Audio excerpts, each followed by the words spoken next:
उपासना में श्री वृंदा यानी कि तुलसी देवी की उपासना प्रधान है, क्योंकि इनकी उपासना किए बिना निकुंज का अनुभव नहीं हो सकता। जो निकुंज है ही है, इनके भीतर ही ठाकुर जी रमण करते हैं। अब जब ठाकुर जी गोलोक धाम में हैं तब तो सब आनंद है, लेकिन अब ठाकुर जी को पृथ्वी पर आना है लीला संवरण करने के लिए। ठाकुर जी प्रकट कैसे होंगे, लीला बन गई। किशोरी जी प्रकट कैसे होंगी, लीला बन गई। सखियां प्रकट कैसे होंगी, सब लीला बन गई। तब तो सब आनंद है, लेकिन अब ठाकुर जी को पृथ्वी पर आना है लीला संवरण करने के लिए। ठाकुर जी प्रकट कैसे होंगे, लीला बन गई। किशोरी जी प्रकट कैसे होंगी, लीला बन गई। सखियां प्रकट कैसे होंगी, सब लीला बन गई। लेकिन वृंदा महारानी कैसे प्रकट होंगी? ठाकुर जी बोले सामान्य रूप से वृंदा महारानी प्रकट नहीं होंगी, क्योंकि वृंदा महारानी केवल प्रिया प्रियतम को सुख विलास देने के लिए नहीं, जन्म जन्मांतर कल्प कल्पांतरों के पापी जीवों के पाप को नष्ट करने के लिए भी श्री वृंदा महारानी होंगी। इसलिए इनका प्राकट्य भूमि पर सामान्य रूप से नहीं होना चाहिए, उसके लिए तो एक विशेष क्रिया होनी चाहिए, एक विशेष लीला होनी चाहिए। तो भूमि पर वृंदा महारानी कैसे आई, उसकी ये लीला है। कथा प्रारंभ होती है, देवराज इंद्र एक बार बृहस्पति गुरु के साथ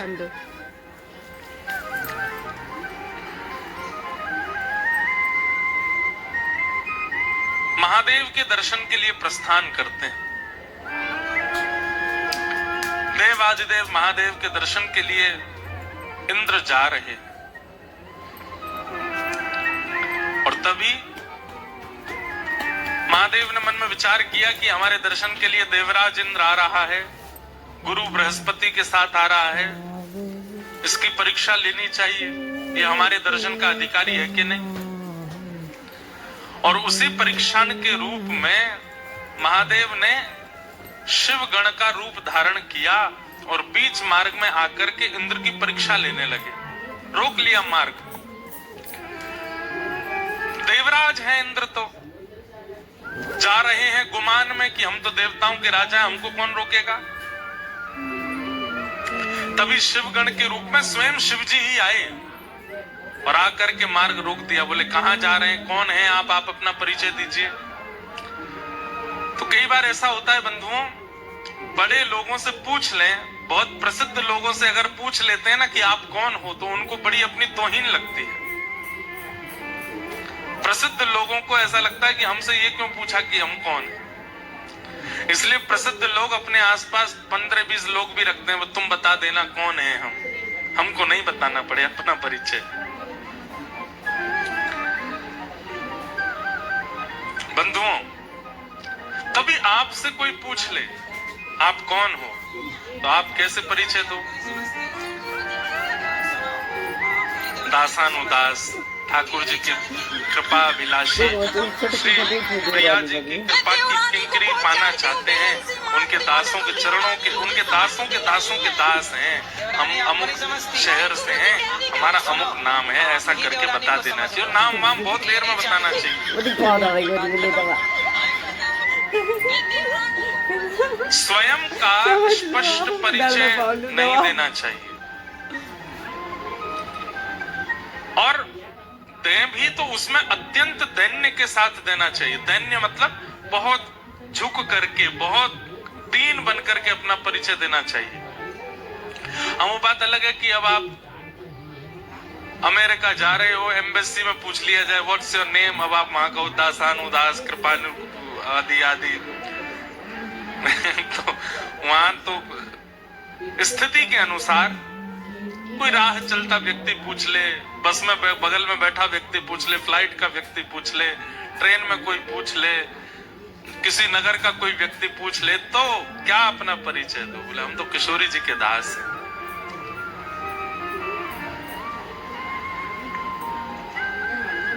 ये सीखना चाहिए हमें संतों से। एक बार वृंदावन में एक संत थे,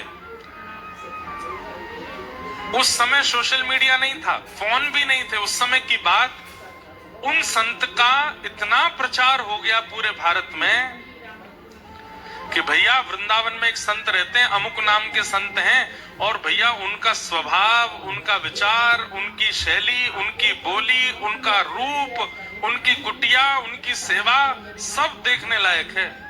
ऐसा लगता है कि कोई साक्षात ठाकुर जी का परम भक्त हो।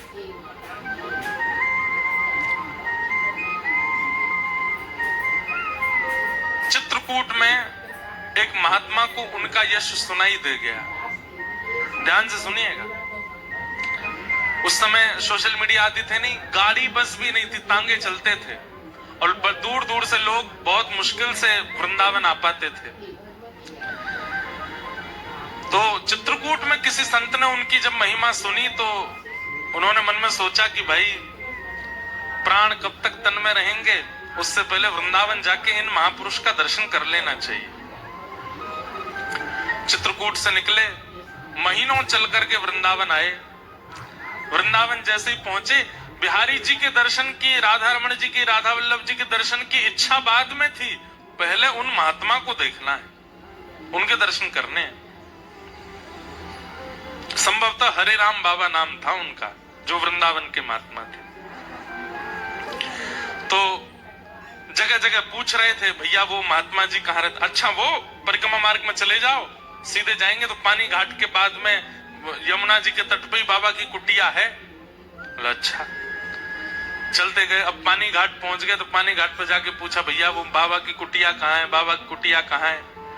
पूछते पूछते एक महात्मा मिले उनको।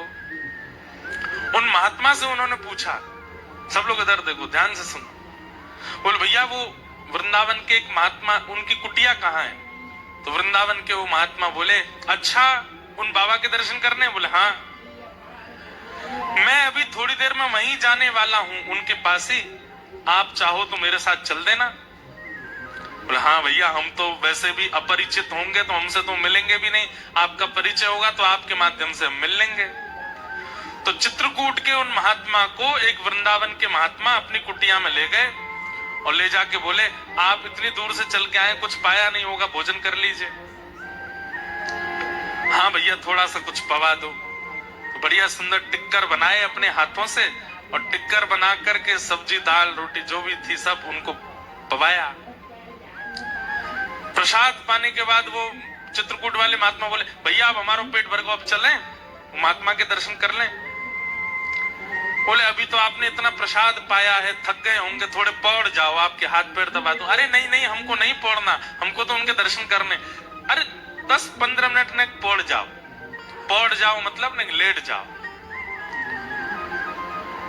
जबरदस्ती वो चित्रकूट के महात्मा को लिटा दिया। अब उनके पैर दबाने लगे, पैरों में घी की मालिश करें, कभी उनको पंखा जले, उनके शरीर पर इत्र लगावे, हाथ दबावे, कमर दबावे, कोठा दबावे।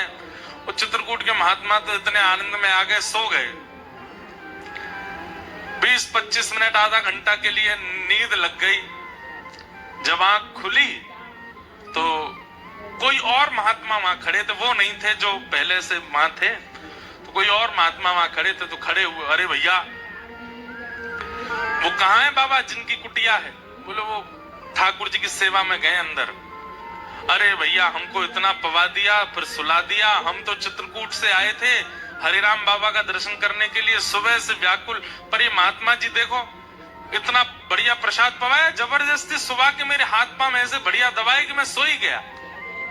तो दूसरा महात्मा हंसने लगा। बोले, आप जिनकी कुटिया में बैठे हैं और जिनके हाथ से प्रसाद पाए, जिनके हाथ से सेवा कराए, यही हरिराम बाबा हैं। ये इतनी देर से जो आपकी सेवा कर रहे हैं, ये वही महात्मा है जिनके दर्शन को आप आए हो। तो चित्रकूट के महात्मा इतने व्याकुल हो गए, चरणों में गिर गए। बोले, बाबा हमने आपसे पूछा हरिराम बाबा के यहाँ जाना है, तो आप बोले कि हम भी वहीं जाएंगे, आ जाओ कुटिया में चलो। क्यों किया आपने ये सब? बोले, मैं उसी समय बता देता कि मैं ही हरिराम बाबा हूं, तो पता लगने के बाद अब आप मेरे चरणों में हो। पता लगने से पहले मैं आपके चरणों में था, आपके चरण दबाने का, आपको प्रसाद पवाने का, आपकी सेवा करने का ये अवसर मुझे कैसे मिलता? इसलिए मैंने अपना परिचय नहीं दिया। चित्रकूट के महात्मा बोले, जितना मैंने सुना था, जैसा मैंने अनुभव किया था, वो प्रैक्टिकली मैंने देख लिया कि आप कितने ऊंचे महात्मा, आपकी स्थिति क्या। तो वैष्णव भक्त की क्रिया, भक्त का व्यवहार, स्वभाव उसका परिचय दे देता है कि वो कैसा वैष्णव है। सामान्य संसार की तरह आपका व्यवहार है तो आप कोई वैष्णव नहीं हो। आपके व्यवहार में कुछ अलग होगा, आपकी बातों में कुछ नवीनता होगी, आपके विचारों में कुछ नवीनता होगी, आपकी चाल ढाल, उठना बैठना सब नवीन होगा, कुछ हटके होगा, और उन सब में विशेष प्रधानता दैन्यता की होगी, ऐश्वर्य की नहीं। ऐश्वर्य की प्रधानता संसारी जीव में होती है, पर दैन्यता की प्रधानता भक्त जीव में होती है। उसके दीनता दिखेगी आपको उसके व्यवहार।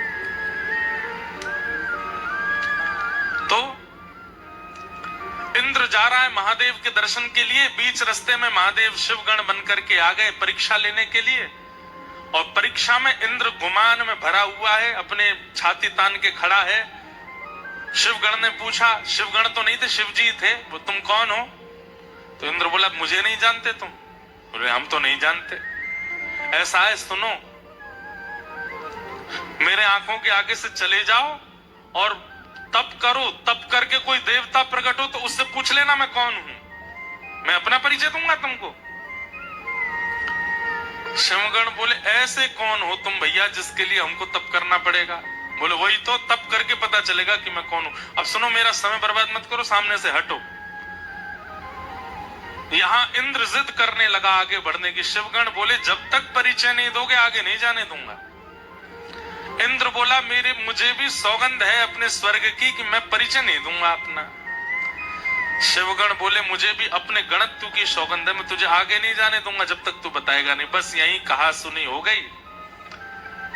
जैसे ही इंद्र ने अपना अस्त्र निकाला और अस्त्र निकाल करके जैसे ही शिवगण के ऊपर प्रहार करने लगा, शिवगण तो अंतर ध्यान हो गया, साक्षात देवादिदेव क्रोध में प्रकट हो गए सामने। तीसरा नेत्र तमतमाने लगा, खुलने के लिए तैयार। इंद्र के हाथ पांव कांपे, ये क्या हुआ? इस शिवगण के रूप में साक्षात शिवजी आए थे। चरणों में दंडवत हो गया। शंकर जी बोले, तुझे जीवित नहीं छोड़ूंगा मैं, इतना अभिमान अपनी पदवी का। अरे तू मेरे दर्शन क्या करेगा? तू मेरे गणों से ऐसा व्यवहार कर रहा है, तू मेरे दर्शन का अधिकारी है। तब इंद्र ने अपने गुरुदेव, इसीलिए गुरु होने जरूरी हैं। कई बार शिष्य की नैया डूब रही हो तो गुरु जी बचा लेते हैं। गुरु बृहस्पति ने महादेव से कहा, गुरुदेव, हे देवादिदेव, ये तो सामान, आप तो जानते हैं इंद्र कैसा है, क्रोध मत कीजिए। 33 कोटि देवताओं के ऊपर इसका राज है, अगर इसे कुछ हो गया तो फिर स्वर्ग देव राजा विहीन हो जाएगा, दैत्य चढ़ाई कर देंगे। हे महादेव, आप कृपा करो। तो महादेव का श्वास थोड़ी सी कम पड़ी और जैसे तैसे करके बोले, गुरु की वजह से बच रहा है तू, नहीं तो आज तेरे प्राण पखेरु उड़ जाते। बृहस्पति बोले, आप बस शांत हो जाओ, आप कुछ कहो मत। महादेव बोले कि अब मैं तो कुछ नहीं कहूंगा, लेकिन जो मेरे अंदर क्रोध प्रकट हो गया है वो बिना निकले मानेगा नहीं, उसे कहां भेजूं? बोले, महाराज, पृथ्वी में भेज देंगे तो प्रलय आ जाएगा, आकाश में डाल देंगे तो आकाश का भेदन हो जाएगा, लोक सब नष्ट हो जाएंगे। अथाह स्वरूप समुद्र का है, आप समुद्र में अपने क्रोध को विसर्जित कर दीजिए। तब महादेव ने अपना तीसरा नेत्र खोल करके उस प्रकट क्रोध को समुद्र में विलीन किया। समुद्र भी उस क्रोध के तेज को सह नहीं पा रहा था। भूचाल आ रहे थे, ज्वार भाटा आ रहा था, उष्ण हो गया समुद्र का जल। तब समुद्र ने भी प्रार्थना की, बोले, महादेव, आपके क्रोध को हम भी सहन नहीं कर पा रहे हैं, अब क्या करें इसका? तो बोले, इसको फिर किसी एक रूप में प्रकट करके पृथ्वी पर इसको भेज दो। तब महादेव का वह क्रोध जो समुद्र भी सहन नहीं कर पाया, उसी ने एक रूप धारण किया और समुद्र से उसका प्रादुर्भाव हुआ, वही हुआ जलंधर। जलंधर इतना खतरनाक था कि महाराज, देवता दैत्य सब थरथर कांपते थे उससे। महादेव का क्रोध है। जलंधर का विवाह हुआ वृंदा नाम की कन्या से। जलंधर वैसे ही इतना शक्तिशाली था, लेकिन वृंदा जैसी पतिव्रता पत्नी प्राप्त होने के कारण जलंधर का तेज, जलंधर का ऐश्वर्य, जलंधर का साम्राज्य और ज्यादा प्रगाढ़ होता चला गया। पतिव्रता नारी है वृंदा, अपने पति को परमेश्वर मानती है और उसके पातिव्रत के कारण जलंधर का जो बल है वो वैसे ही इतना बलवान था, लेकिन पत्नी के पातिव्रत के कारण वो और बलवान हो गया। इसलिए संसार में सबसे बड़ा व्रत यदि कोई है तो वो पातिव्रत है, पत्नी व्रत, पतिव्रत। यदि कोई व्यक्ति पतिव्रत का पालन करे, माताएं और भाई लोग पत्नी व्रत का पालन कर लें, कुछ नहीं करना, ना भूखा रहना है ना प्यास रहना, खूब चकाचक खाओ पियो आनंद करो, बस एक के ही रहो। अगर आपने ये निश्चय कर लिया तो आप संसार की किसी भी स्थिति को पार कर सकते हैं। अरे कहां तक कहें, अगर यमराज आ गए पति को लेने के लिए और पत्नी पातिव्रत धर्म का पालन करती है, भले ही पति में लाख दुर्गुण हैं, लेकिन पत्नी पातिव्रत नियम से रहती है, तो उस समय यमराज भी अगर पति को लेने आएंगे तो यमराज भी उसके पति को छू नहीं सकते, पहले पत्नी से आज्ञा लेंगे, हम ले जा सकते हैं इसको। कौन पत्नी चाहेगी कि मेरा पति जाए? कोई नहीं चाहती। सीधी बात, यमराज भी पति का स्पर्श नहीं कर सकते अगर पत्नी पतिव्रता है तो। पत्नी का स्पर्श यमराज नहीं कर सकते अगर पति पत्नी व्रता है तो। इतना बड़ा व्रत है। हम दुनिया भर के व्रत करते हैं, पर इस व्रत में कहीं ना कहीं छूट जा रहे हैं। अब सुनिए, वृंदा का ऐसा पातिव्रत, पर देवताओं ने विचार किया ये पतिव्रता है, ये बहुत अच्छी बात है, पर ये जानते हुए भी कि पति कितना दुष्ट है, फिर भी पत्नी पतिव्रता है। तो ब्रह्मा आदि देवताओं ने कहा कि भैया वृंदा अपने पतिव्रत का पालन नहीं तोड़ सकती। तो ब्रह्मा जी से सब देवताओं ने कहा आप जाकर के जलंधर को समझाइए, वो आए दिन देवताओं पर आक्रमण करता है, यज्ञों का विध्वंस करता है। ब्रह्मा जी बोले मैं जाता हूं।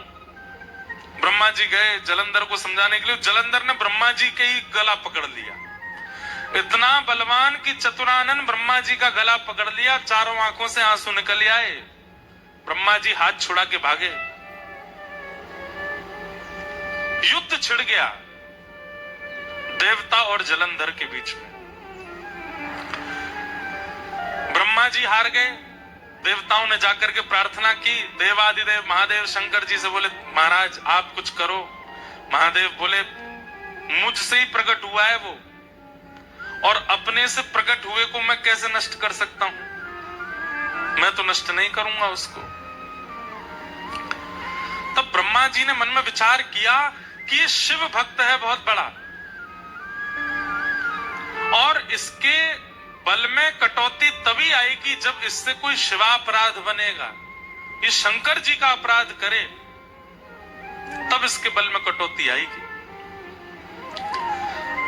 तो बोले क्या करें? तो नारद जी को बुलाया, नारद जी को भेज दिया, बोले जलंधर के जाकर के कैसे भी शिवापराध कराओ। नारद जी महाराज बोले अभी करते हैं। नारद जी कौन है? स्पेशल रूप से एक प्रकार से देवताओं के डायरेक्टर हैं। ऐसी संरचना करते हैं मूवी की, फिल्म की, ऐसी स्क्रिप्ट लिखते हैं महाराज, अगर देवताओं में भी कभी अवार्ड फंक्शन होता होगा तो बेस्ट डायरेक्टर अवार्ड मिलता होगा नारद जी को। सब जगह ऐसी स्क्रिप्ट तैयार करते हैं। अब क्या किया? नारद जी पहुंच गए जलंधर के पास। जलंधर ने बड़ा स्वागत किया, आइए आइए आइए नारद जी। नारद जी सबके प्यारे हैं, दैत्यों के भी प्रिय हैं, देवताओं के भी प्रिय हैं, सबको प्रिय लगते हैं। नारद जी महाराज पहुंचे। नारद जी महाराज से देवताओं ने कहा आप कुछ करो। बोले क्या करना है? बोले जलंधर से शिवापराध कराओ। जब तक ये शिव जी का अपराध नहीं करेगा तब तक इसको हराना मुश्किल है। तो अच्छा, शंकर जी भी कह चुके हैं कि मैं इसको मारूंगा नहीं। क्यों? क्योंकि मुझसे ही प्रकट हुआ है। देवताओं ने कहा कैसे भी करके इससे शिवापराध बने, और इससे शिवापराध बनेगा तो शंकर जी को आना पड़ेगा इससे युद्ध करने के लिए, और शंकर जी आएंगे तो इसका नाश निश्चित हो जाएगा। नारद जी बोले ये तो हमारे बाएं हाथ का खेल अभी करते हैं। तुरंत पहुंच गए। नारद जी जैसे ही पहुंचे, जलंधर ने प्रणाम किया। पूरी सभा खड़ी होकर के दंडवत करने लगी। जय हो नारद जी महाराज को प्रणाम। नारद जी बोले और जलंधर सब आनंद मंगल। बोले भगवान सब आपकी कृपा है, देखिए ना मेरा दसों दिशाओं में कैसा यश हो रहा है। देवता थर थर कांपते हैं मेरे कारण। मैं स्वर्ग की ओर दृष्टि कर लेता हूं तो स्वर्ग में भूचाल आ जाता है। मैं चाह जाऊं तो समुद्र में लहरें नहीं आती। मैं चाह जाऊं तो सूर्य उदय नहीं होते। मैं चाह लूं तो 7 दिन तक चंद्रमा को प्रकाश देना पड़ता है, शीतलता देनी पड़ती है। आपकी कृपा से सब कुछ है भगवान, कोई कमी नहीं है मेरे पास। नारद जी बोले नहीं, तुम्हारे पास सब कुछ है, बस एक नहीं है। बोले क्या? अति सुंदर पत्नी नहीं है तुम्हारे पास। जलंधर बोला अरे मेरी पत्नी वृंदा, आपने देखा नहीं उसको, कितनी सुंदर है। बोले ठीक है, सुंदर है तुम्हारी वृंदा पत्नी, पर इससे भी लाख गुना ज्यादा सुंदर एक है, वो तुम्हारे पास नहीं है। जलंधर तुरंत खड़ा हो गया। किसके पास है आप कहिए, और आप यहीं बैठे रहिएगा, मैं अभी लेके आऊंगा। बोले देव आदिदेव महादेव के बगल में विराजमान श्री पार्वती जी, वो है सबसे सुंदर। जलंधर पहले तो रुक गया। वे तो मेरे इष्ट हैं, मुझे उन्होंने प्रकट किया है, मैं उनकी पत्नी कैसे ला सकता हूं? जैसे ये थोड़ा संकोच में आया, नारद जी उठने लगे। बोले हमको पता था अभी तुम्हारी इतने दिग्गज नहीं हुए तुम। ठीक है, तुम्हारा बल है, तुम्हारा प्रकाश है, तुम योग्य हो, पर इतने अभी नहीं हुए हो। नहीं नहीं नहीं नहीं, आप रुकिए, बैठिए। मेरे इष्ट है तो क्या हुआ, सब पर विजय प्राप्त कर ली, अब इष्ट पर ही विजय प्राप्त करूंगा।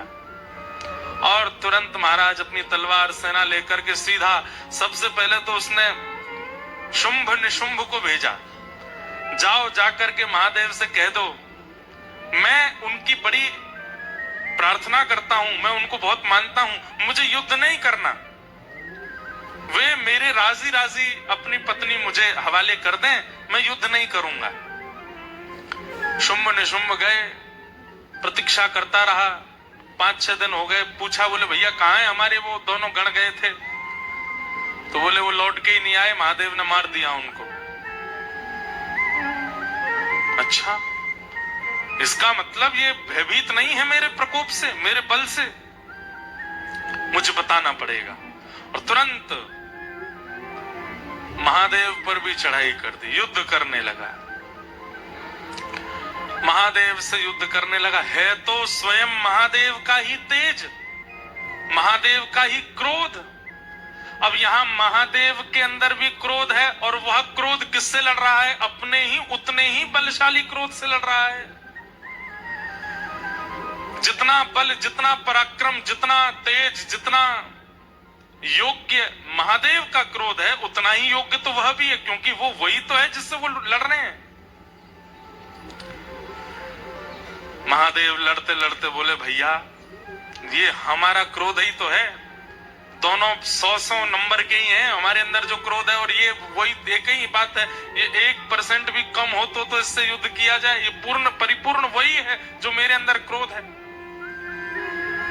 तब सब देवता बोले अब तो एक ही उपाय है। बोले क्या? नारायण के पास चलो। तब शंख चक्र गदा पद्मधारी नारायण के पास गए और कहा भगवान अब आपको युद्ध भूमि में आना पड़ेगा, आप ही इसका नाश कर सकते हो। ब्रह्मा जी भी कर चुके, महादेव तो कर ही रहे हैं, अब आप हो रहा हो। नारायण बोले अभी आते। शंख चक्र गदा पद्म धारण करके चतुर्भुज रूप धारी जैसे ही नारायण प्रकट हुए, जलंधर ने जैसे ही नारायण भगवान का दर्शन किया, तुरंत अस्त्र शस्त्र छोड़ दिए, चरणों में गिर गया, बोले जय हो जीजा जी प्रणाम। भगवान बोले ये क्या बोला? अब हमारे ठाकुर जी तो बड़े करुणा अवतार हैं, जैसे ही जीजा जी कहा, ठाकुर जी ने तो अस्त्र शस्त्र अंतर ध्यान कर दिए। बोले भैया सब देवताओं क्षमा करो। बोले क्यों? साले साहब है हमारे।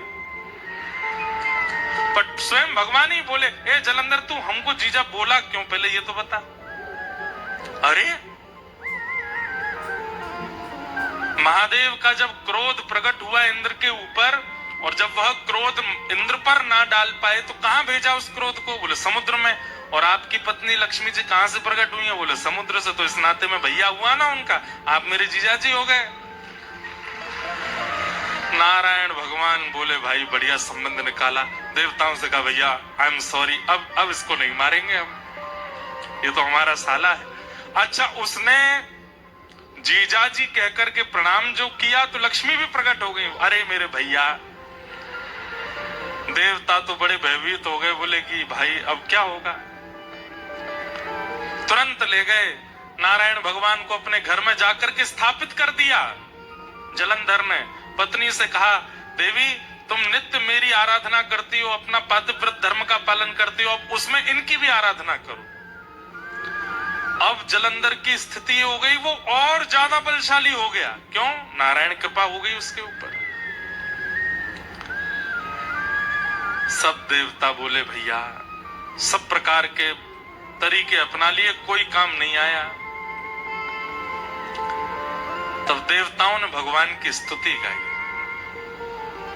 और कहा भगवान अगर इसका नाश नहीं हुआ तो पृथ्वी नष्ट हो जाएगी कुछ दिनों में। पृथ्वी नष्ट नहीं, आप विचार कीजिए, जो अपने इष्ट अपने प्रकटकर्ता महादेव से युद्ध करने के लिए खड़ा हो सकता है, कल को वो आपसे युद्ध नहीं करेगा। अरे इसका बल जितना बढ़ता चला जाएगा ये उतना ही अपने आप को श्रेष्ठ मानता हुआ सब पर हावी हो जाएगा और एक दिन भगवान पदवी प्राप्त करने के लिए भी कुछ भी कर बैठेगा। इसका नष्ट करना बहुत जरूरी है। तब भगवान ने मूल बात बताई। क्या बात? ध्यान से सुनिएगा। बोले ना तो महादेव का क्रोध इसके काम आ रहा है, ना ही ब्रह्मा जी की कृपा इसके काम आ रही है, ना ही मेरे इसके घर में विराजने से इसका बल बढ़ रहा है। इसके बल का मूल स्रोत है इसकी पत्नी का पातिव्रत। देवताओं को भगवान ने समझा दिया। बोले कितना बड़ा व्रत है पातिव्रत। एक पत्नी यदि पतिव्रता हो जाती है तो तीनों देव लग जाते हैं उसको हराने में, लेकिन उस व्यक्ति का बाल बांका नहीं कर पाते। ये पातिव्रत का बल है और इसका पातिव्रत जब तक नष्ट नहीं होगा तब तक इसका कुछ नहीं बिगड़। पातिव्रत नष्ट नहीं करना है, पर अगर व्रत से किसी गलत व्यक्ति का बल बढ़ रहा है तो उस व्रत को समाप्त करना पड़ता है। क्या करें? तो भगवान बोले अब हमको वृंदा को उसके पातिव्रत का फल देना है। और पातिव्रत का फल क्या है? कि पति रूप में साक्षात ठाकुर जी प्राप्त हो जाएं। ये पातिव्रत का फल है। और पातिव्रत के फल के रूप में जलंधर का रूप धारण करके स्वयं श्रीमन नारायण वृंदा के समीप आ गए। बंधुओं, ये वृंदा का पातिव्रत का फल मिला है उसको, कि सामान्य पति नहीं है, जिसके लिए मीराबाई कहती हैं ऐसे बर को बरे जो जन्मे और मर जाए, बलहारी श्री गोपाल जी, बर बर श्री गोपाल जी, जासो चुड़ लो मैं हुए जाए। श्री गोपाल जी पति बन करके आ जाएं, ये तो मीराबाई की इच्छा है। इसके लिए मीराबाई कितनी रोई हैं, कितनी पीड़ा में रही हैं, तब जाकर के ठाकुर जी ने उनको वो फल दिया। आज वृंदा को वो फल क्यों दे रहे हैं? क्योंकि उसका पातिव व्रत श्रेष्ठ है। और भगवान ही जलंधर के रूप में आकर के वृंदा के सामने खड़े हो गए और जैसे ही अपने पति के अलावा अन्य की चरणों में प्रणाम करके उनका तिलक किया, उनकी आरती उतार करके, न्यौछावर करके, जल उबार करके, प्रसाद पवा करके उच्छिष्ट पाया, वहां जलंधर जिसके लिए वो पातिव्रत करती थी उसका बल क्षीण होने लगा। क्यों? क्योंकि अब एक प्रकार से जिसके लिए व्रत था, जिसके लिए नियम था, जिसको निहारती थी, जिसके लिए सब कुछ करती थी, वो तो अब ठाकुर जी बन के आ गए ना, तो ठाकुर जी के लिए हो गया। जैसे ही ठाकुर जी के लिए व्रत हुआ, जलंधर के लिए जो व्रत हो रहा था उसका नाश हो गया और वहां रणभूमि में देवताओं के द्वारा जलंधर का वध हो गया। जलंधर का सर धड़ से अलग हुआ और सर से धड़ से सर अलग होकर के सीधा आके पड़ा वृंदा की गोद में। जैसे ही अपने हाथ में गोद अपने पति का मुख देखा, देख करके विचलित हो गई। सामने देखा तो सामने जलंधर बैठा है और गोद में देखा तो मुखमंडल है। तुरंत रोने लगी, आप कौन हैं? मुझे अपना रूप दिखाइए। तुरंत शंख चक्र पद्म धारी ठाकुर जी प्रकट हो गए। वृंदा, तेरे पातिव्रत से प्रसन्न होकर के मैंने तुझे फल दिया, तेरे पति रूप में मैं ही आया।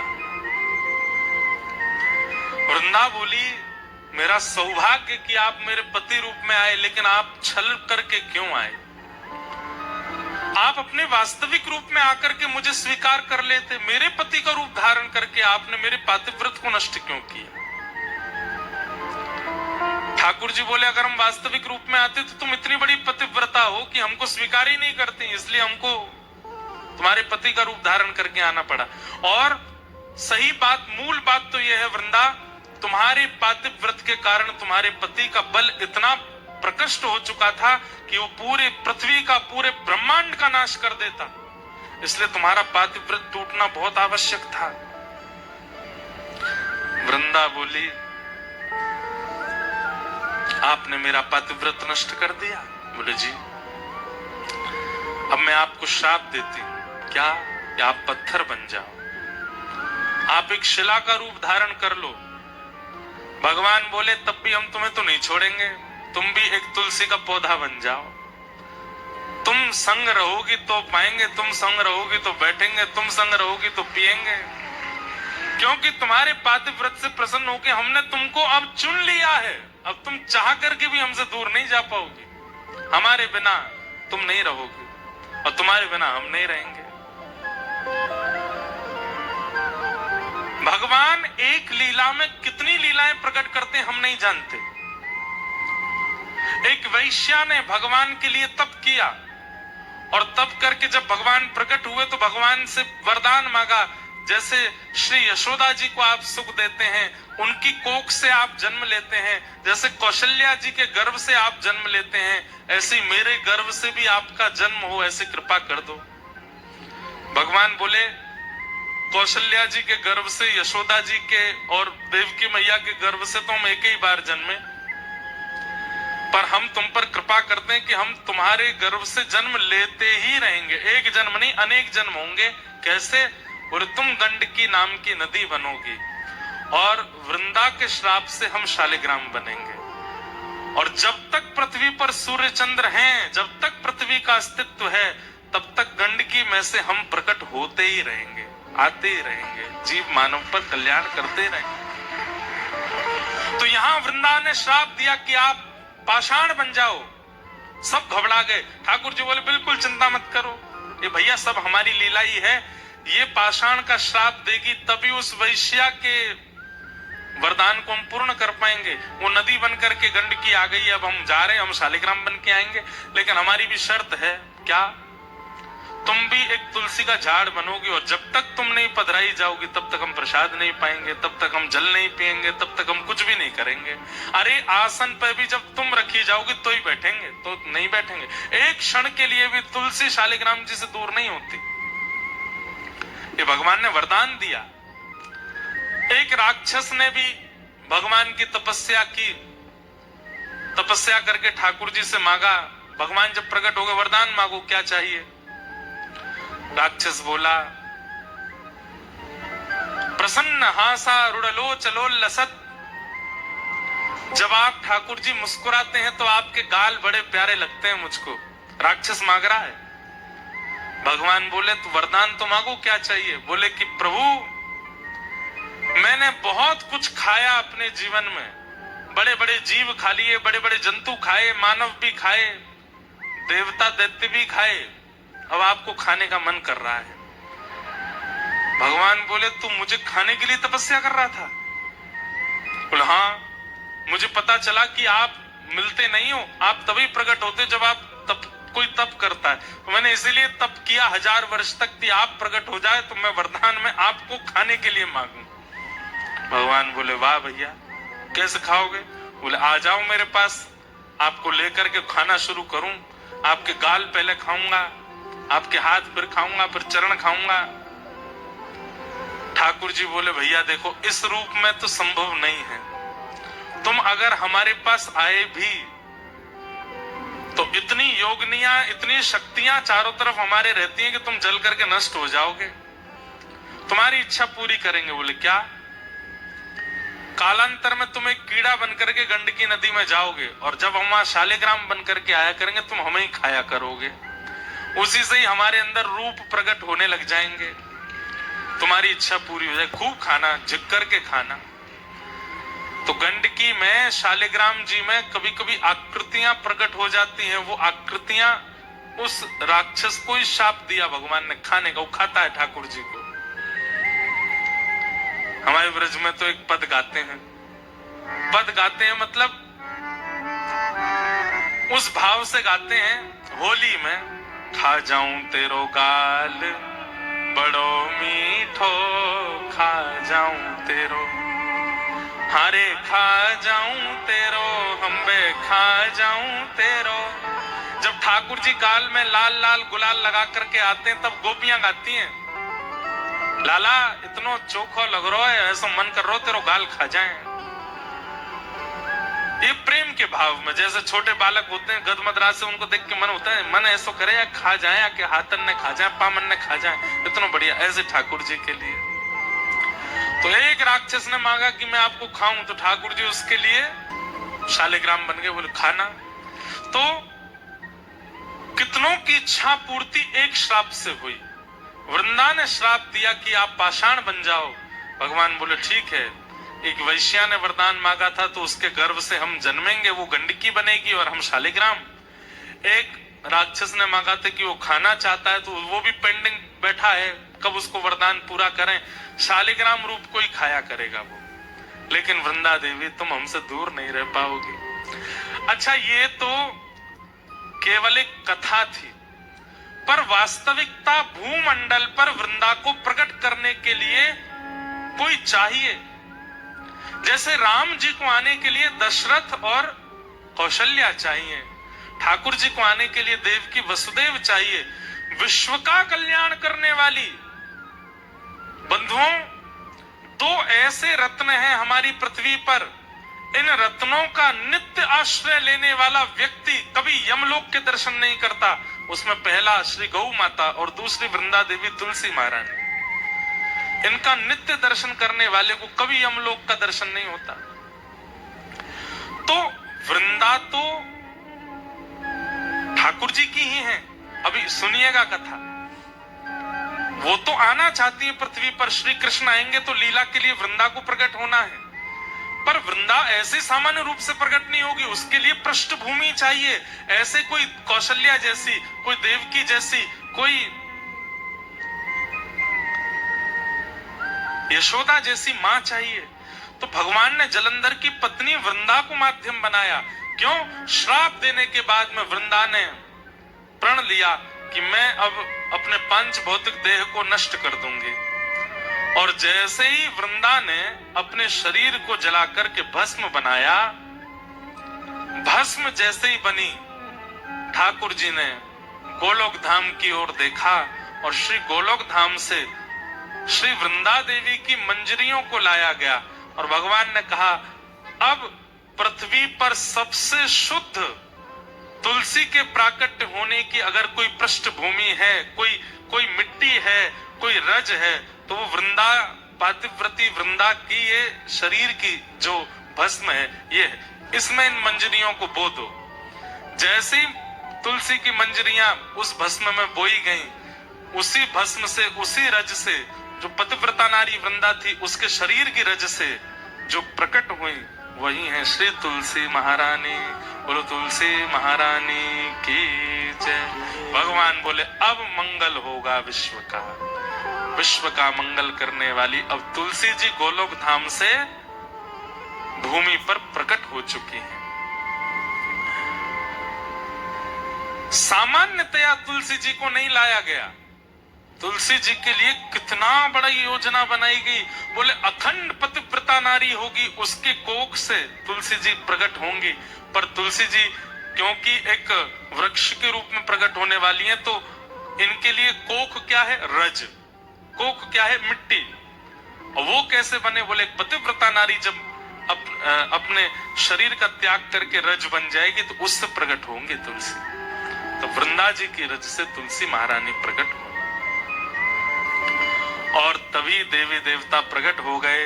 क्यों? नारायण भगवान तो धीरे धीरे पाषाण बन गए, शालिग्राम बन गए और यहाँ वृंदा महारानी तुलसी जी के रूप में प्रकट हो गई। तुरंत देवी देवता आए, आकर के गठबंधन किया और तुलसी शालिग्राम जी का विवाह कर दिया, दोनों को एक कर दिया आज ही के दिन।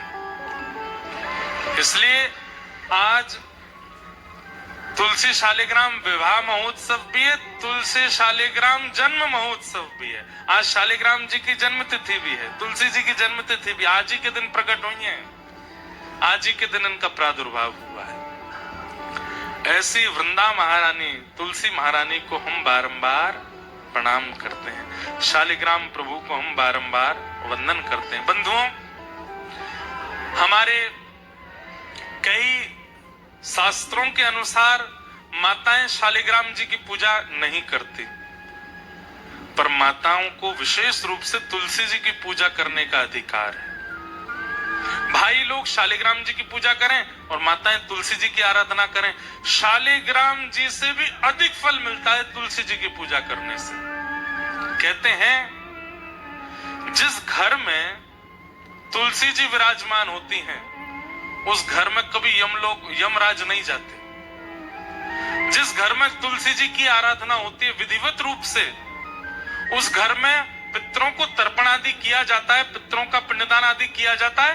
पर वास्तविकता में जिस घर में तुलसी हरी भरी खूब मात्रा में विराजमान होती हैं, उस घर के पितृ मुक्त हो ही जाते हैं। जिस घर में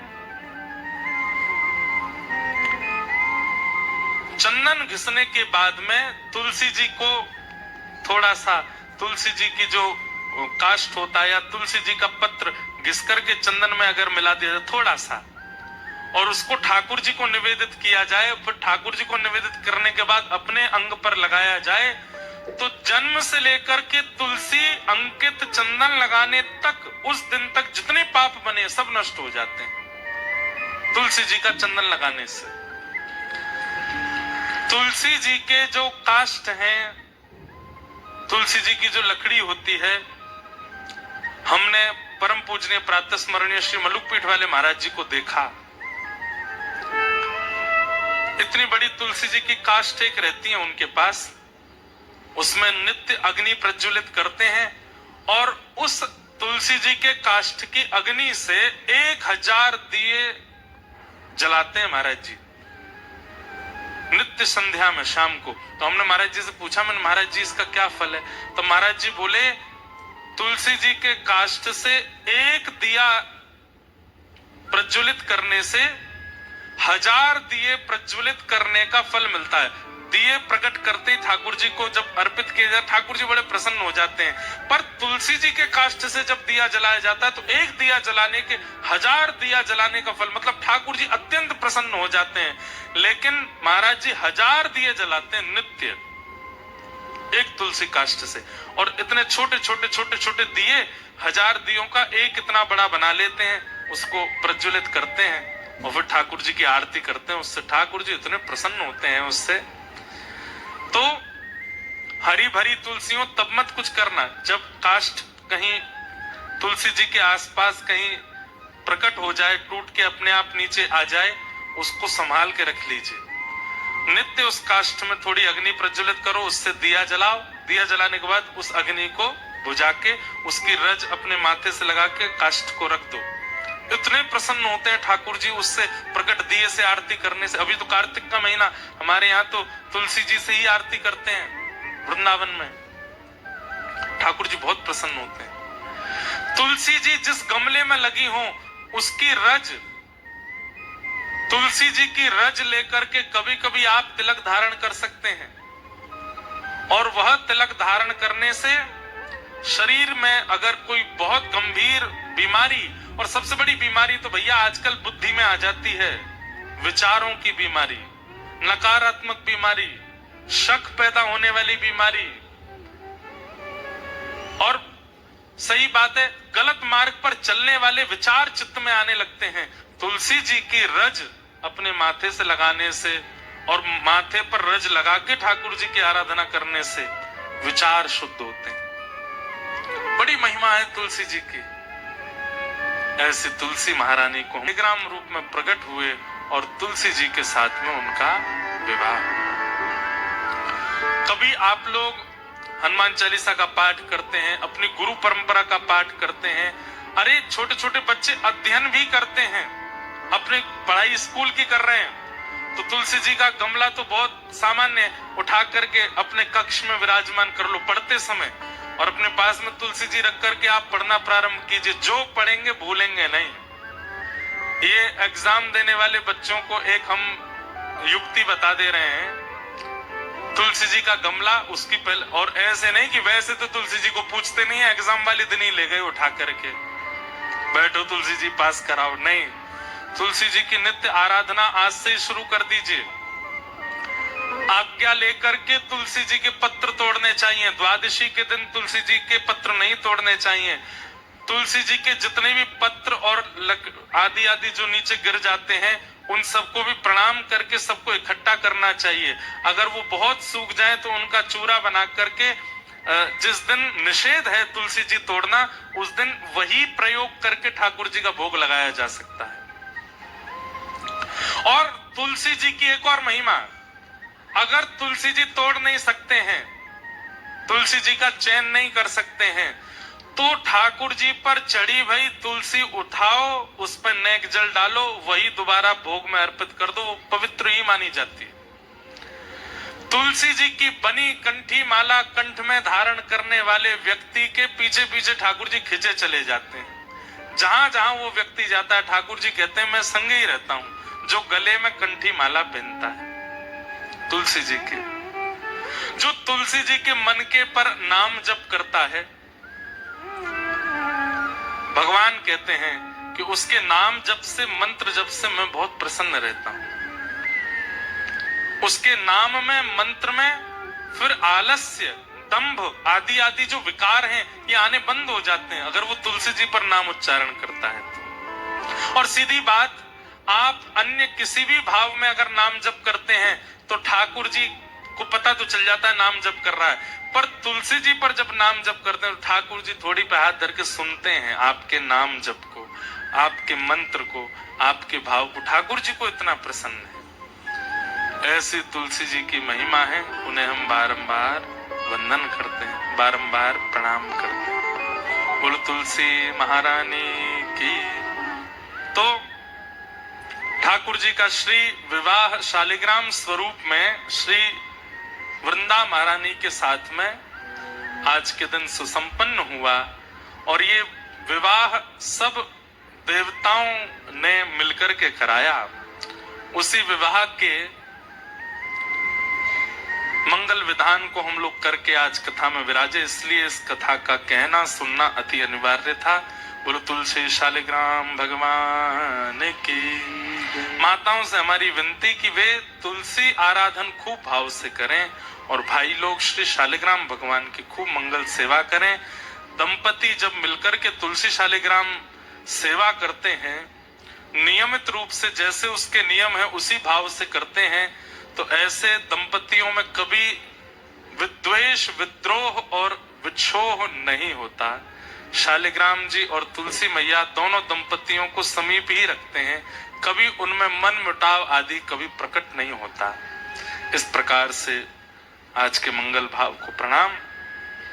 जन्माद्यस्य यतोऽन्वयादितरतः चार्थे स्वविज्ञस्वराट् तेने ब्रह्मेर्दायादि कवये मुह्यन्ति यत्सूरयः तेजो वारिमृदां यथा विनिमयो यत्र त्रिशर्गो मृषा धाम्ना स्वेन सदा निरस्तकुहकं सत्यं परम धीमहि।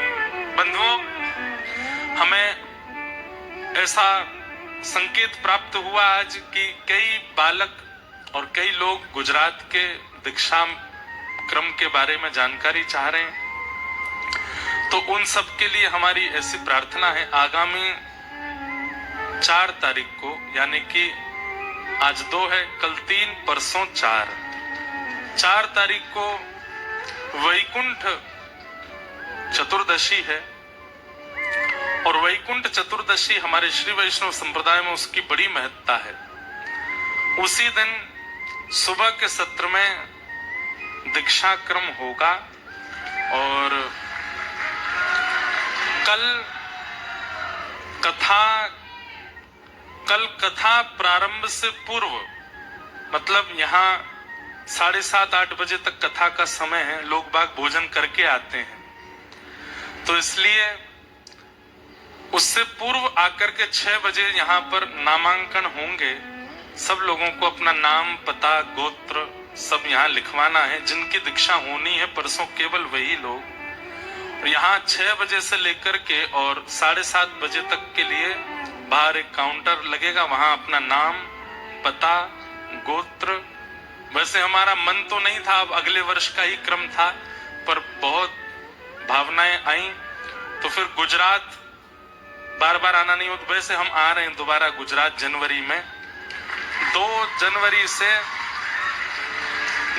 जनवरी से लेकर के 8 जनवरी तक गुजरात के बड़ोदरा में भागवत की कथा है और वहां नव वर्ष 2026 के उपलक्ष्य में आप सब लोगों के बीच में श्री वृंदावन प्रकट उत्सव श्रीमद् भागवत की कथा हम लोग श्रवण करेंगे।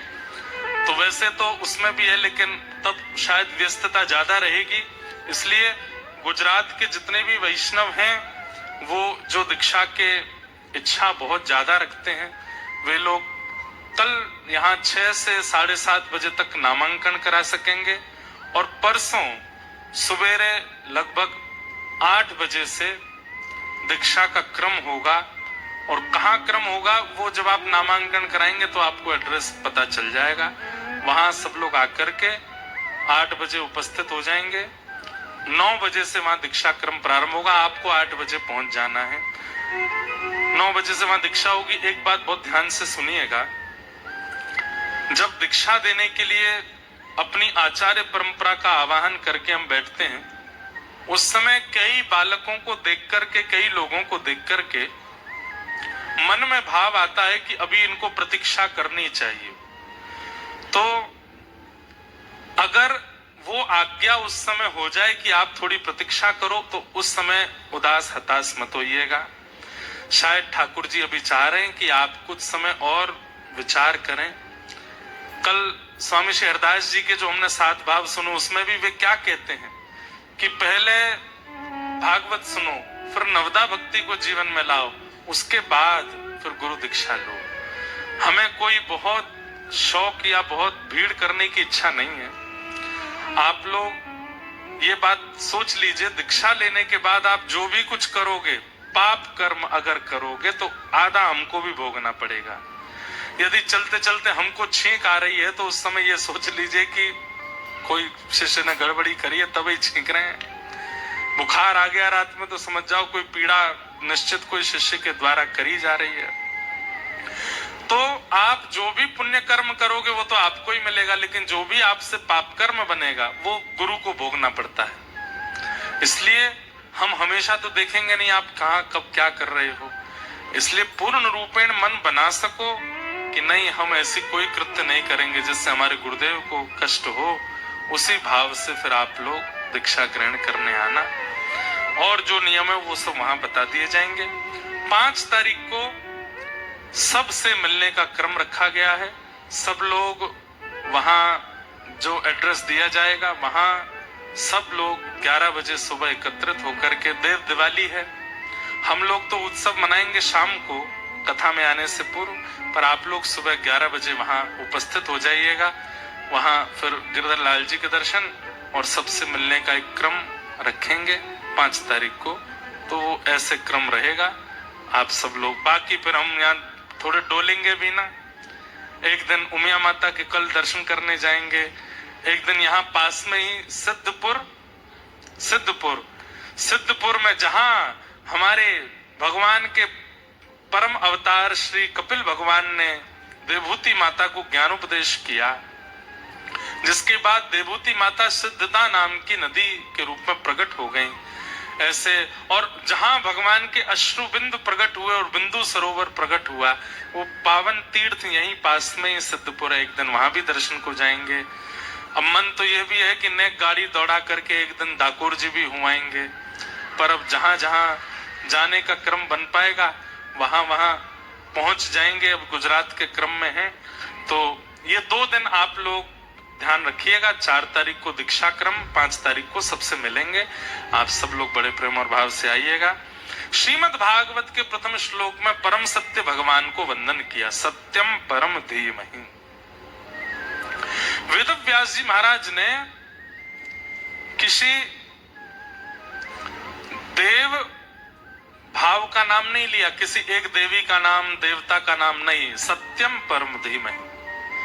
जो भी परम सत्य है मैं उसको वंदन करता हूं। एक प्रकार से यहाँ वेद व्यास जी की भावना देखी जाए तो महाराज वेद व्यास जी ऐसा आज्ञा कर रहे हैं कि केवल संप्रदाय में युक्त केवल हिंदू वैदिक सनातन धर्मावलंबी भागवत श्रवण कर सकते हैं, पालन कर सकते हैं, नहीं, सत्य को जो भी मानते हैं वो सब भागवत जी की कथा के श्रवण के अधिकारी हैं। और सत्य को कौन नहीं मानता, सब मानते हैं।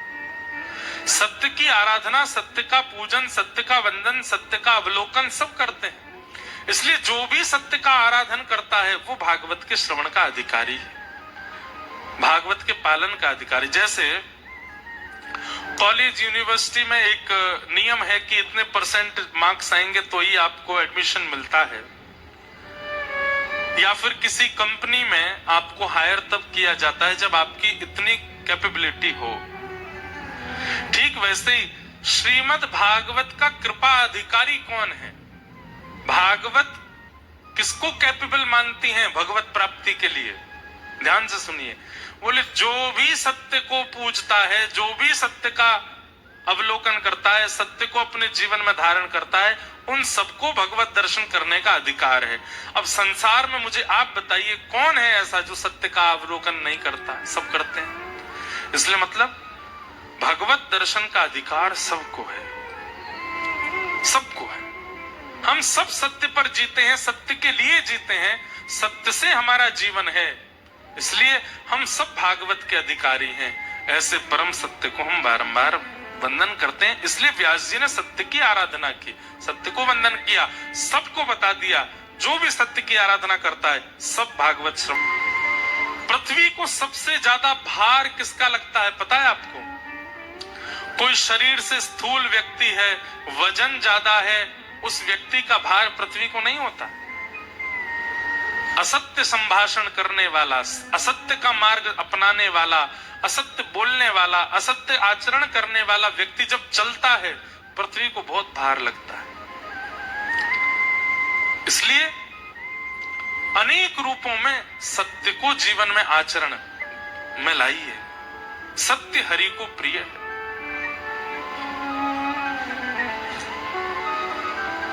कई लोग कहते हैं महाराज जी संसार इतना चतुर बन गया है कि कभी कभी अपनी रक्षा के लिए और संसार में निर्वहन करने के लिए झूठ का आश्रय लेना पड़ता है। हमारी एक बात बहुत ध्यान से सुनिए, अगर आप असत्य का आचरण संसार में रहने के लिए करते हैं तो ठाकुर जी फिर अपनी दृष्टि हटा लेते हैं आपसे। बोले कि ठीक है, इसको लगता है कि ये अपना पालन पोषण खुद कर सकता है, कब असत्य बोलना है कब सत्य बोलना है इसको पता है, तो अपने आप कर ले। लेकिन जब व्यक्ति सत्याचरण ले लेता है और मन में विचार कर लेता है कि मैं असत्य तो बोलूंगा ही नहीं, मुझे सत्याचरण ही करना है, तो फिर ठाकुर जी अपनी दृष्टि रखते हैं कि कहीं कोई व्यक्ति इसके साथ छल ना करे, कपट ना करे, इसके साथ बुरा ना करे। इसके लिए ठाकुर जी जिम्मेवारी उठाते हैं। क्यों? क्योंकि आप सत्य मार्ग को अपना चुके हो। सोचिए,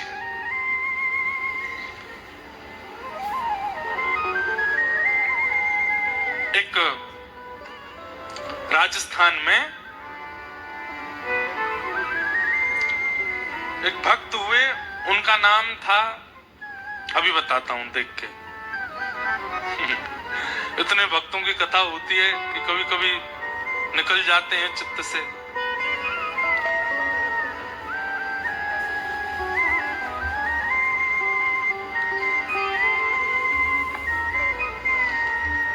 तो राजस्थान में एक भक्त हुए और नाम तो हमें स्मरण में नहीं आ रहा, पर उनकी कथा सुना देते हैं। हाँ, आ गया नाम, घाटम दास। क्या नाम था? घाटम दास। उनकी लीला कथा हमने कई बार सुनाई है कथाओं में, पर एक बात कितनी सुंदर है उनकी लीला कथा की, ध्यान से सुनना। तो राजस्थान में जयपुर के पास में आमेर एक जगह है, वहीं आसपास ही घाटम दास जी रहते थे। और आप पुश्तैनी चोर थे। कौन थे? पुश्तैनी चोर। पुश्तैनी चोर समझते हैं? अच्छा, हमें पहले ऐसा लगता था कि ऊंझा राजस्थान के इतना पास है, यहाँ पर गुजराती कम बोलते होंगे लोग। लेकिन हमको कल पता चला, बोले महाराज जी यहाँ तो कोर गुजराती बोलती है। यहाँ तो सबसे ज्यादा गुजरात, और जो बोले एक प्रकार से मूल गुजरात, बोले उत्तर गुजरात है। यहाँ का प्रभाव उदयपुर तक है। उदयपुर तक भी थोड़ी थोड़ी गुजराती भाषा बोल लेते हैं लोग, समझ लेते हैं। बोले इसलिए यहाँ तो खूब धुआंधार गुजराती और बोलती है। तो ऐसे गुजरात में हम आए हैं। तो घाटम दास जी पुश्तैनी चोर थे, मतलब पारिवारिक चोर। इनके दादा भी चोर थे, इनके परदादा भी चोर थे, इनके पिताजी भी चोर थे, इनके 5 पीढ़ियों से चोर थे। तो घाटम दास जी रोज रात्रि में बैठ जाते थे और अपने पुत्र को भी साथ में लेके जाते थे, छोटे से को, उसको भी सिखाना है चोरी कैसे होती है। तो आज कोई व्यापारी तो निकला नहीं, एक महात्मा निकले वहां से। तो अंधेरे के कारण घाटम दास जी को पता नहीं चला। इन्होंने तुरंत जाला फेंक करके महात्मा जी को बस में कर लिया, कब्जे में कर लिए। बाद में जब दिया जला के देखा तो महात्मा थे। तुरंत वो हटाया जिससे पकड़ते थे। बोले महाराज जी क्षमा कर दो। तो महात्मा जी बोले भाई ये सब क्यों करते हो तुम? बोले ये तो हमारा पुश्तैनी काम है, हमारे रोम रोम में, हमारे रग रग में चोरी है, क्योंकि हमारी 8 पीढ़ियां निकल गई। हम लोग जाने ही इसी के लिए जाते हैं, हम चोरी करते हैं, ये हमारा पेशा है, यही हमारा काम है।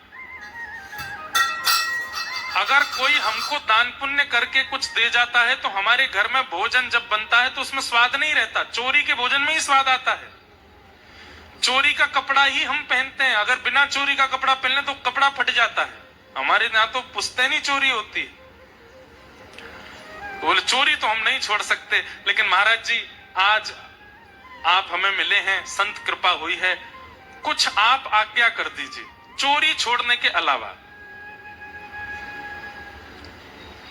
चोरी नहीं छोड़ पाएंगे, और कोई आज्ञा आप कर दो। तो संत बोले अच्छा ठीक है, तो हम वैसे तो एक ही आज्ञा कर दे कि चोरी छोड़ दो, पर चोरी छोड़ दो ये आज्ञा नहीं कर सकते, इसके बदले 3 आज्ञा करेंगे। बोले हाँ मंजूर है। आज्ञा करो आप। बोले पहली आज्ञा, सदा सत्य बोलना, चोरी करना पर सत्य बोलना। ठीक है। दूसरी आज्ञा, जो भी चोरी करके लाओ उससे थोड़ा अंश संतों की सेवा में लगाना। संत सेवा करना, साधु संतों की सेवा करना। और जो भी खाओ उसे पहले भगवान को अर्पण करना, भगवान की आरती दर्शन करना। मंदिर में जब भी कहीं मंदिर दिख जाए रुक करके प्रणाम करना। तीन आज्ञा कौन कौन सी? पहली आज्ञा सदा सत्य बोलना, दूसरा संत महात्माओं की सेवा करना, और इसी दूसरी आज्ञा में ही था कि ठाकुर जी को निवेदित करके पाना, जो भी पाओ भोग लगा के पाना। और तीसरा, कभी भी मंदिर दिखे, कोई स्थान ऐसा देव स्थान दिखे तो रुक करके प्रणाम करना, जो आज्ञा। ये तीन काम तो मैं कर लूंगा। वो ठीक है। अब धीरे धीरे घाटम दास जी चोरी में निपुण होते गए। संत कृपा से उनकी इतनी बढ़िया बढ़िया चोरी होने लगी, खूब धन हो गया उन पे। अब वो तो महाराज गुरुजी के आश्रम में जाते, भंडारा कराते, गुरुजी का आश्रम भी बनवा दिया, सब कुछ कर दिया उन्होंने। लेकिन एक दिन उनके मन में आ गया, बताइए गुरुजी की कृपा से मुझे सब कुछ प्राप्त हो गया, आज तक मैं पकड़ा भी नहीं गया, पर गुरुजी की जो प्रथम आज्ञा थी, सबसे पहली आज्ञा जिसके लिए मैंने मना किया, वही मैंने मना कर दिया कि मुझे मत आज्ञा करो, क्यों ना मैं चोरी छोड़ दूं। उनके मन में भाव आया कि अब मैं चोरी छोड़ देता हूं। धीरे धीरे उन्होंने चोरी छोड़ दी, लेकिन बेटे से कहा तू करता रहे, मैं छोड़ देता हूं। गुरु जी के यहाँ वार्षिक उत्सव होता था गुरु पूर्णिमा का। इस बार घाटम दास जी बोले कि अब इतना धन धान्य बेटा इतना निपुण लेकर के जाना है। आप लोग ये मत सोच लेना कि हम ऐसा कह रहे हैं कि गुरु जी के यहाँ जाने के लिए धन ना हो तो चोरी करके भी लेके जाया जा सकता है। हमको सब कवर अप करके बोलना पड़ता है, क्योंकि आजकल सोशल मीडिया पे लोग आगे पीछे की काट के डाल देते हैं वीडियो। देखो महाराज जी बोले गुरु घर जाते समय दक्षिणा चोरी करके भी ली जा सकती है, इसलिए हम पहले ही संकेत कर रहे हैं आप ऐसा मत करना। तो घाटम दास जी बोले चोरी तो मैं करता नहीं, घर में इतना धन नहीं कि गुरु जी को दे सकूं। ठीक है, अब वयोव्रत तो मैं हो ही गया हूं, एक आखिरी बार चोरी कर लेता हूं गुरु जी को दक्षिणा देने के लिए। बोले क्या करें? बोले आखिरी बार कर रहे हैं तो बड़ी चोरी करते हैं, कोई छोटी मोटी नहीं। तो राजा एक श्वेत घोड़े पर बैठ करके घूमता है, जिस घोड़े की कीमत लाखों बताई गई। अगर वो घोड़ा मैं चुरा लूं राजा का तो मेरा काम बन जाएगा, उस घोड़े को बेच करके घर भी चल जाएगा, गुरु जी के यहाँ सेवा भी हो जाएगी। घाटम दास जी गए, एक सामान्य से घोड़े पर बैठ करके गए। जैसे ही राजभवन में प्रवेश करने लगे सैनिकों ने रोक लिया। कौन हो? घाटम दास जी बोले गुरु जी की आज्ञा है सत्य बोलना है। चोर हूं। सैनिकों से बोले चोर हूं। सैनिक बोले बताओ कोई चोर कहता है कि मैं चोर हूं? ये जरूर कोई राजा का निज सिपाही है, हमने पूछ लिया कौन हो तो बुरा मान गया तो बोल रहा है चोर हूं। अब भैया बुरा क्यों मानने हो आप? हमको कुछ, हमारा तो फर्ज है पूछना कौन हो, इसलिए हमने पूछा कौन हो? बोले चोर हूं, मैं भी तो बता रहा हूं। सैनिक बोले ज्यादा ही बुरा मान गए। अच्छा भैया किस काम से आए? बोले चोर हूं, चोरी करने आया हूं। सैनिक बोले भैया हमें तो ऐसा लगता है ज्यादा बुरा मान के कहीं राजा से शिकायत करके हमको गेट खोलो जल्दी जाने। बोले भैया ठीक बुरा मत, जाओ अंदर जाओ। भीतर जाने दिया। घाटम दास जी बोले जय हो गुरुदेव, बड़ी कृपा, सत्य बोल रहा हूं फिर भी नहीं रोक रहा कोई। भीतर प्रवेश मिल गया। राजा के घुड़साल में गए, अपना घोड़ा छोड़ दिया, राजा के घोड़ा पे बैठे निकलने लगे। सफेद घोड़े पे बैठ के जैसे ही निकले, जैसे ही बाहर आए तो सैनिकों ने फिर देखा, बोले कि ये तो राजा का घोड़ा है। बोले बताया तो था चोर हूं, चोरी करने आया हूं, चोरी करके ले जा रहा हूं। अरे भैया तुम तो बहुत ही बुरा मानते हो, जाओ आप जल्दी जाओ निकलो। निकलो यहां से। भाई राजा नहीं भेजा होगा कि घोड़ा ले जाओ हमारा कहीं चिकित्सा कराओ, पर हम लोग ज्यादा ही पूछताछ कर लेते हैं। यहाँ थोड़ी देर बाद राजा निकला, मेरा घोड़ा कहाँ है? घोड़ा देखा तो मिला नहीं, हल्ला मच गया, राजा का घोड़ा कहाँ है? तो सिपाहियों, अरे वो आपका निज सिपाही लेकर के गया। बोले कौन सा निज सिपाही? एक आया था व्यक्ति, आके बोला कि हमने पूछा कौन? तो बोला चोर हूं। तो हमको लगा भाई चोर थोड़ी बोलता मैं चोर हूं, निज सिपाही होगा। वही काले घोड़े पे आया था, गोरा घोड़ा लेकर के गया। अरे तुमको तो बाद में देखूंगा। सिपाहियों को दौड़ाया, बोले पकड़ो उसको। घाटम दास जी घोड़ा लेके भाग रहे थे। बोले बड़ी कृपा गुरुदेव की, क्या आनंद हुआ है, बिना रोक टोक चोरी हो गई। लेकिन तभी एक मंदिर में घंटे घड़ियाल बज रहे थे। गुरुदेव की दूसरी आज्ञा थी, जहां कहीं भी मंदिर देखो रुक जाना। घाटम दास जी तुरंत रुक गए, बिल्कुल मन में चिंतन ही नहीं किया कि पीछे सैनिक आ रहे होंगे पकड़ लेंगे। गुरु की आज्ञा है, उसका पालन करना है। अपना घोड़ा बाहर बांध दिया। घाटम दास जी जैसे अंदर गए पूजा अर्चना करने, आहा, गुरु आज्ञा का ऐसा फल, वो गोरा घोड़ा काला पड़ गया अपने आप ही।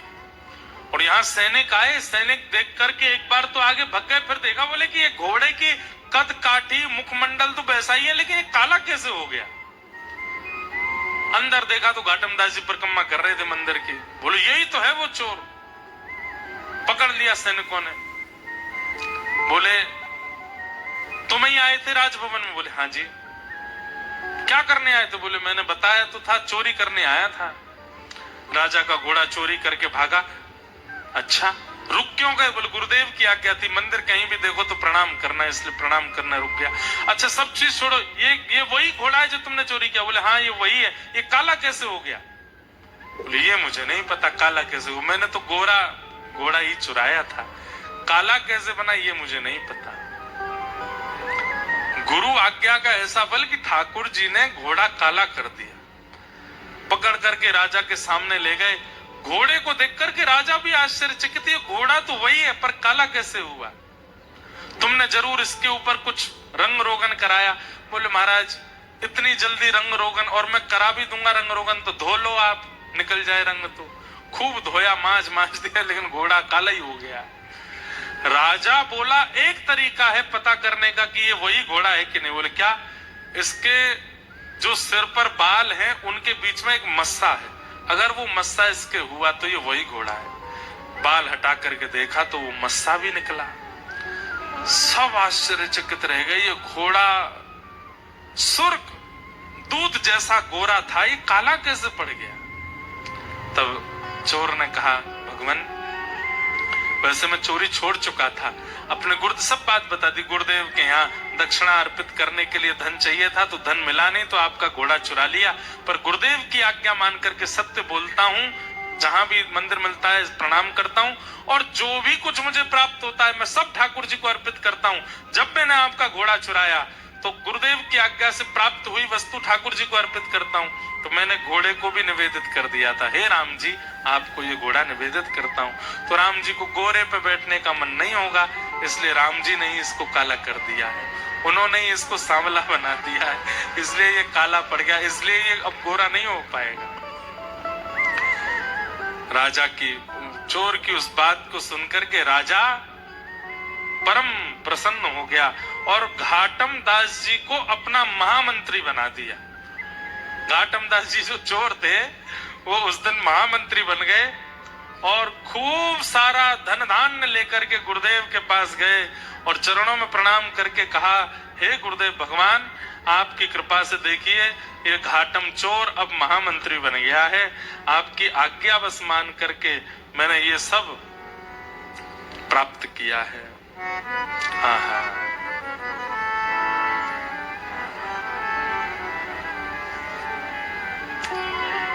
घाटम दास जी ने कई पद भी गाए। फिर उसके बाद जब महामंत्री कुछ दिन उस पद पर रहे और फिर उसके बाद उन्होंने महामंत्री का पद भी छोड़ दिया। बोले ठाकुर जी ने मुझे सब कुछ दे दिया, गुरुदेव ने सब कुछ दे दिया, अब मैं ठाकुर जी को क्या निवेदित करूं? तो लिखना शुरू किया, पद बना बना करके ठाकुर जी को निवेदित करने लगे। उनका अब एक दो पद हैं, एक पद क्या है, पहले तो मैं यूं ही खाता, पहले तो मैं ऐसे ही खाता था, अब तो ना कर खावा छू खावा छा, गल में माला माथे तिलक, थारे निमित्त लगावा छा, मान है तो एता कर दीना, थाने की ना काई रे। मैंने तो आपके लिए इतना किया, आपने मेरे लिए क्या किया? ठाकुर जी से कह रहे हैं, घाटम दास जात को मीना, तारोगे के नाई। पहले तो मैं यूं ही खाता, अब तो नहाकर खावा छा, गल में माला माथे तिलक, थारे निमित्त लगावा छा, महाने तो एता कर दीना। मैंने तो इतना किया आपके लिए, नहा के खाता हूं, तिलक लगाता हूं। कितनी सरल बात है उनकी। ठाकुर जी कह रहे हैं इसको ये बहुत मानता है। बताओ, लोग हजार हजार वर्ष तक तपस्या करते हैं तब मेरा दर्शन नहीं होता, ये तिलक लगाना और केवल नहाने मात्र को मुझे गिना रहा है, कितना सीधा है। माने तो एता कर दीना, थाने की ना खाई रे, घाटम दास जात को मीना, तारोगे की नाई रे। मुझे तारोगे कि नहीं? इतनी सरल बात घाटम दास ने कही। तुरंत अपने हाथ में धनुष बाण लेकर के राघवेंद्र सरकार प्रकट हो गए घाटम दास के आगे। केवल तिलक लगाना और नहाने मात्र से इतने प्रसन्न हो गए ठाकुर जी उससे। लुआरे घाटम दास, तेरी भक्ति पर हम रीझ गए। फिर उन्होंने और भी पद गाए, जे नर रसना नाम उचारे। जो नर अपनी रसना से भगवान का नाम गाते हैं, केतक बात आप तरिवे की, कोटि पतित निस्तारे, जे नर रसना नाम उचारे, काम क्रोध मद लोभ तजे, और जीव दशा अति पाले, और वसुधा पर तीरथ है जेतक, तिन्हू के अध टाले, जे नर रसना नाम उचारे। धरती पर जितने तीर्थ हैं उतने तीर्थ जाने का फल मिल जाता है किसको? जो व्यक्ति अपनी रसना पर भगवान का नाम सदा के लिए विराजमान कर लेता है। घाटम दास राम को परिचय, तिन्हू लोक उधारे। कितनी बड़ी बात कह रहे हैं। किसी पुलिस कर्मी से आपका संबंध है तो नाका पर अगर आपकी गाड़ी रुक जाएगी तो आप कह दो, भैया वो पुलिस वाले भाई साहब हमारे चाचा लगते हैं, तो नाका खुल जाएगा, आपको आगे जाने दिएगा। बड़े मंत्री से आपकी पहुंच है तो कहीं भी आने जाने के लिए आपकी रोक टोक हो, मंत्री जी का परिचय दे दो, आपको सारे रास्ते खुल जाएंगे। लेकिन कहीं यमराज पकड़ने आ गए और आप कहो कैबिनेट मंत्री जी हमारे फूफा हैं, यमराज कहेगा ये देखा दंड पानी हूं मैं, मंत्रियों की चलेगी यहाँ पे। अरे आप नहीं जानते? बोले क्या? डीएसपी एसएसपी सब हमारे चाचा फूफा लगते हैं। यमराज के आगे इन संबंधों से कोई काम नहीं चलेगा।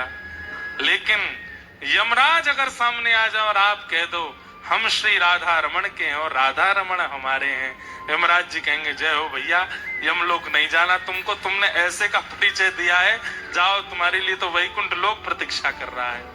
घाटम दास राम को परिचय। अगर आपकी जिह्वा पर राम नाम विराजमान है तो एक प्रकार से ठाकुर जी आपके परिचय बन चुके हैं। उस परिचय से क्या होगा? बोले तीनों लोक उधारे। ठाकुर जी से कोई संबंध बना लो और फिर जब यमराज सामने आवे, अरे हम तो कहते हैं इंद्र के भी अगर स्वर्ग ले जाने वाले गण सामने आवे तो भी ठाकुर जी से अपना परिचय उनको बता दोगे तो ना नर्क जानो पड़ेगा ना स्वर्ग जानो पड़ेगा।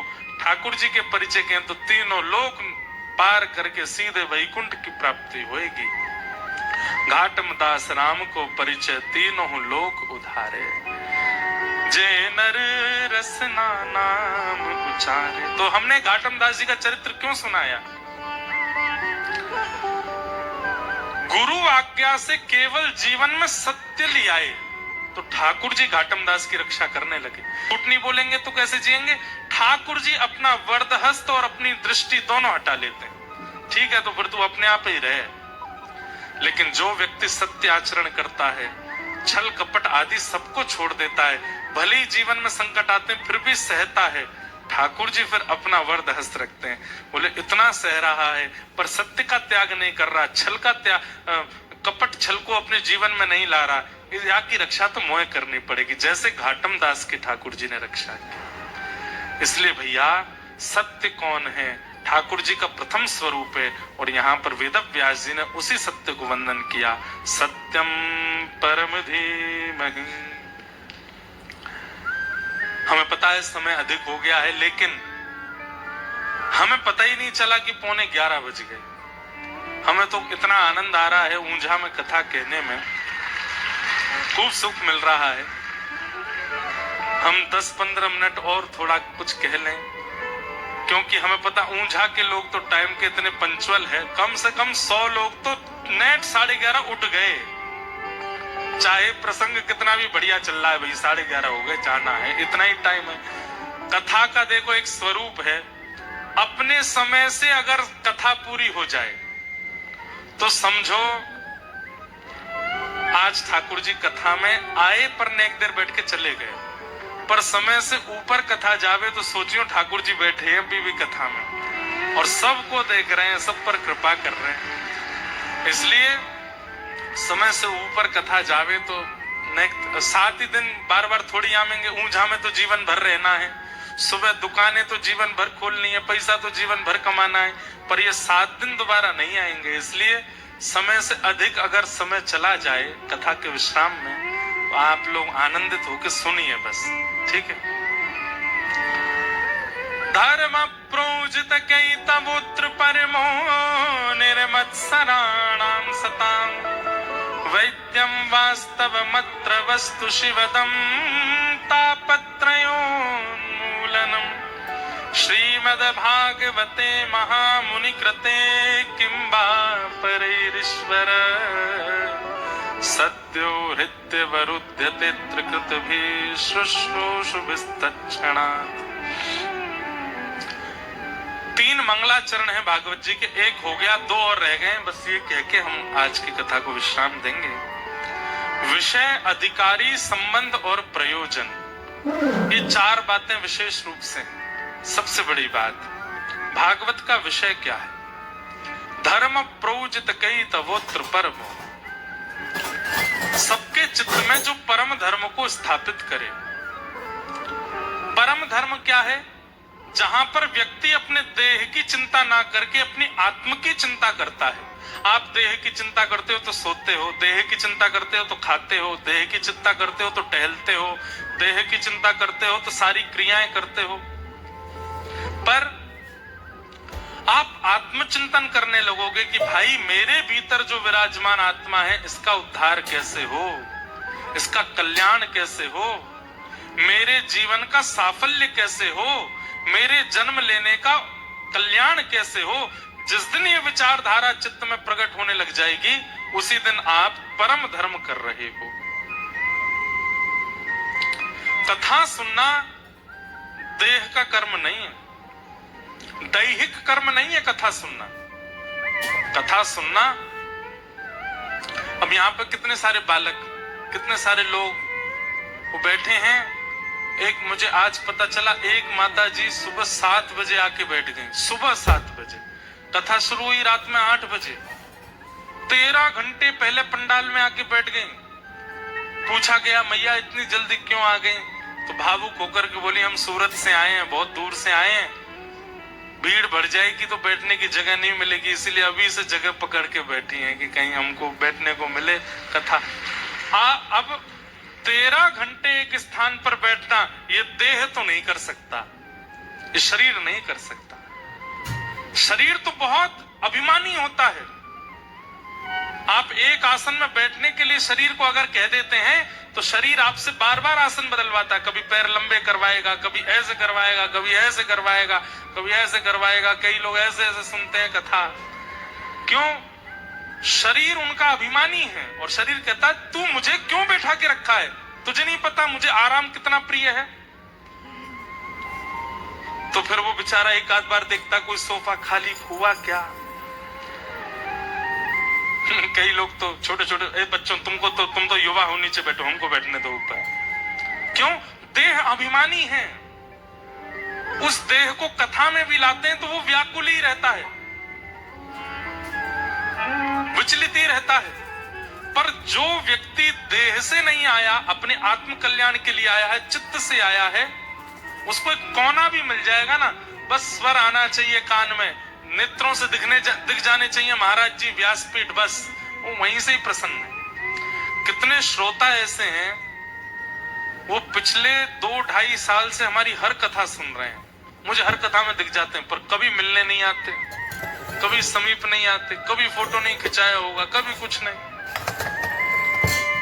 इसका मतलब ये नहीं कि उनमें प्रेम नहीं, पर प्रेम है। कैसा प्रेम है? बस हमें बस कथा मिल जाए, जीवन उपयोगी बात समझ आ जाए, प्रिया प्रियतम की लीला सुन लें और बस उसी में ही आनंद है। ऐसे व्यक्ति आत्मा से कथा में आते हैं, उनको देह सुख नहीं है। तो कथा सुनना ये देह सुख नहीं है। देहाभिमानी व्यक्ति कथा नहीं सुन सकता। और कई बार देह अभिमानी व्यक्ति आ भी जाते हैं कथा में, पर उनके पूर्व के ऐसे संचित पुण्य कर्म होते हैं कि उनको ही नहीं पता चलता कि हमने 3 घंटा 4 घंटा कैसे सुन ली कथा। 4 घंटा होने के बाद उनको याद आता, अच्छा हम कभी नहीं बैठने वाले व्यक्ति हैं, आज कैसे बैठ गए हम। क्योंकि कथा शरीर के लिए भी नहीं होती, कथा आत्मा के लिए ही होती है। कान नहीं सुनते आपके, शरीर नहीं सुनता। आप यहां से बाहर जो कुछ भी सुनते हैं, कान सुनते हैं, यहां से बाहर जो कुछ भी सुनते हैं, मन सुनता है, बुद्धि सुनती है, पर कथा तो आत्मा सुनती है। इसीलिए मुख प्रसन्न रहता है, रोंगटे खड़े होते रहते हैं, देह एक ही आसन में बैठा रह जाता है, नेत्रों से अश्रुपात होने लगते हैं। क्यों? वर्षों बीत गए, अब जाकर के आत्मा को प्रसाद मिल रहा है, आत्मा को वो मिल रहा है जो उसकी आवश्यकता है। कथा विश्राम होते ही कितनी जगह मूर्छित हो जाते हैं लोग, बेहोश हो गए, गिर पड़े। क्यों? अनकॉन्शियस हो गए। आत्मा बोली अब मैं कैसे जीऊंगी, अब तू मुझे फिर से विषयों में ले जाएगा, फिर से शरीर के द्वारा विषय भुगवाएगा। इतने दिनों तक इतनी सुंदर लीला चर्चाएं सुनी, अब फिर से मुझे विषय वार्ताओं में जाना पड़ेगा। आत्मा व्याकुल हो जाती है।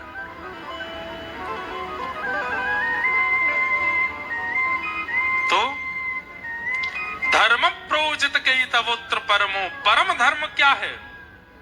जिस दिन आप देह की चिंता छोड़ करके आत्मचिंतन करते हैं और इसका कल्याण का विचार करने लगते हैं, हर जन्मदिन पर चिंता करो। कितने साल के हो गए? 28 साल के हो गए, 29 साल के, 30 साल के हो गए, 100 साल का जीवन मिला, 30 साल तो खत्म हो गए, कितने बचे? 70 बचे। अब 70 भी पूरे कोई जी नहीं पाएंगे हम, हमें पता है। 60 के बाद तो बस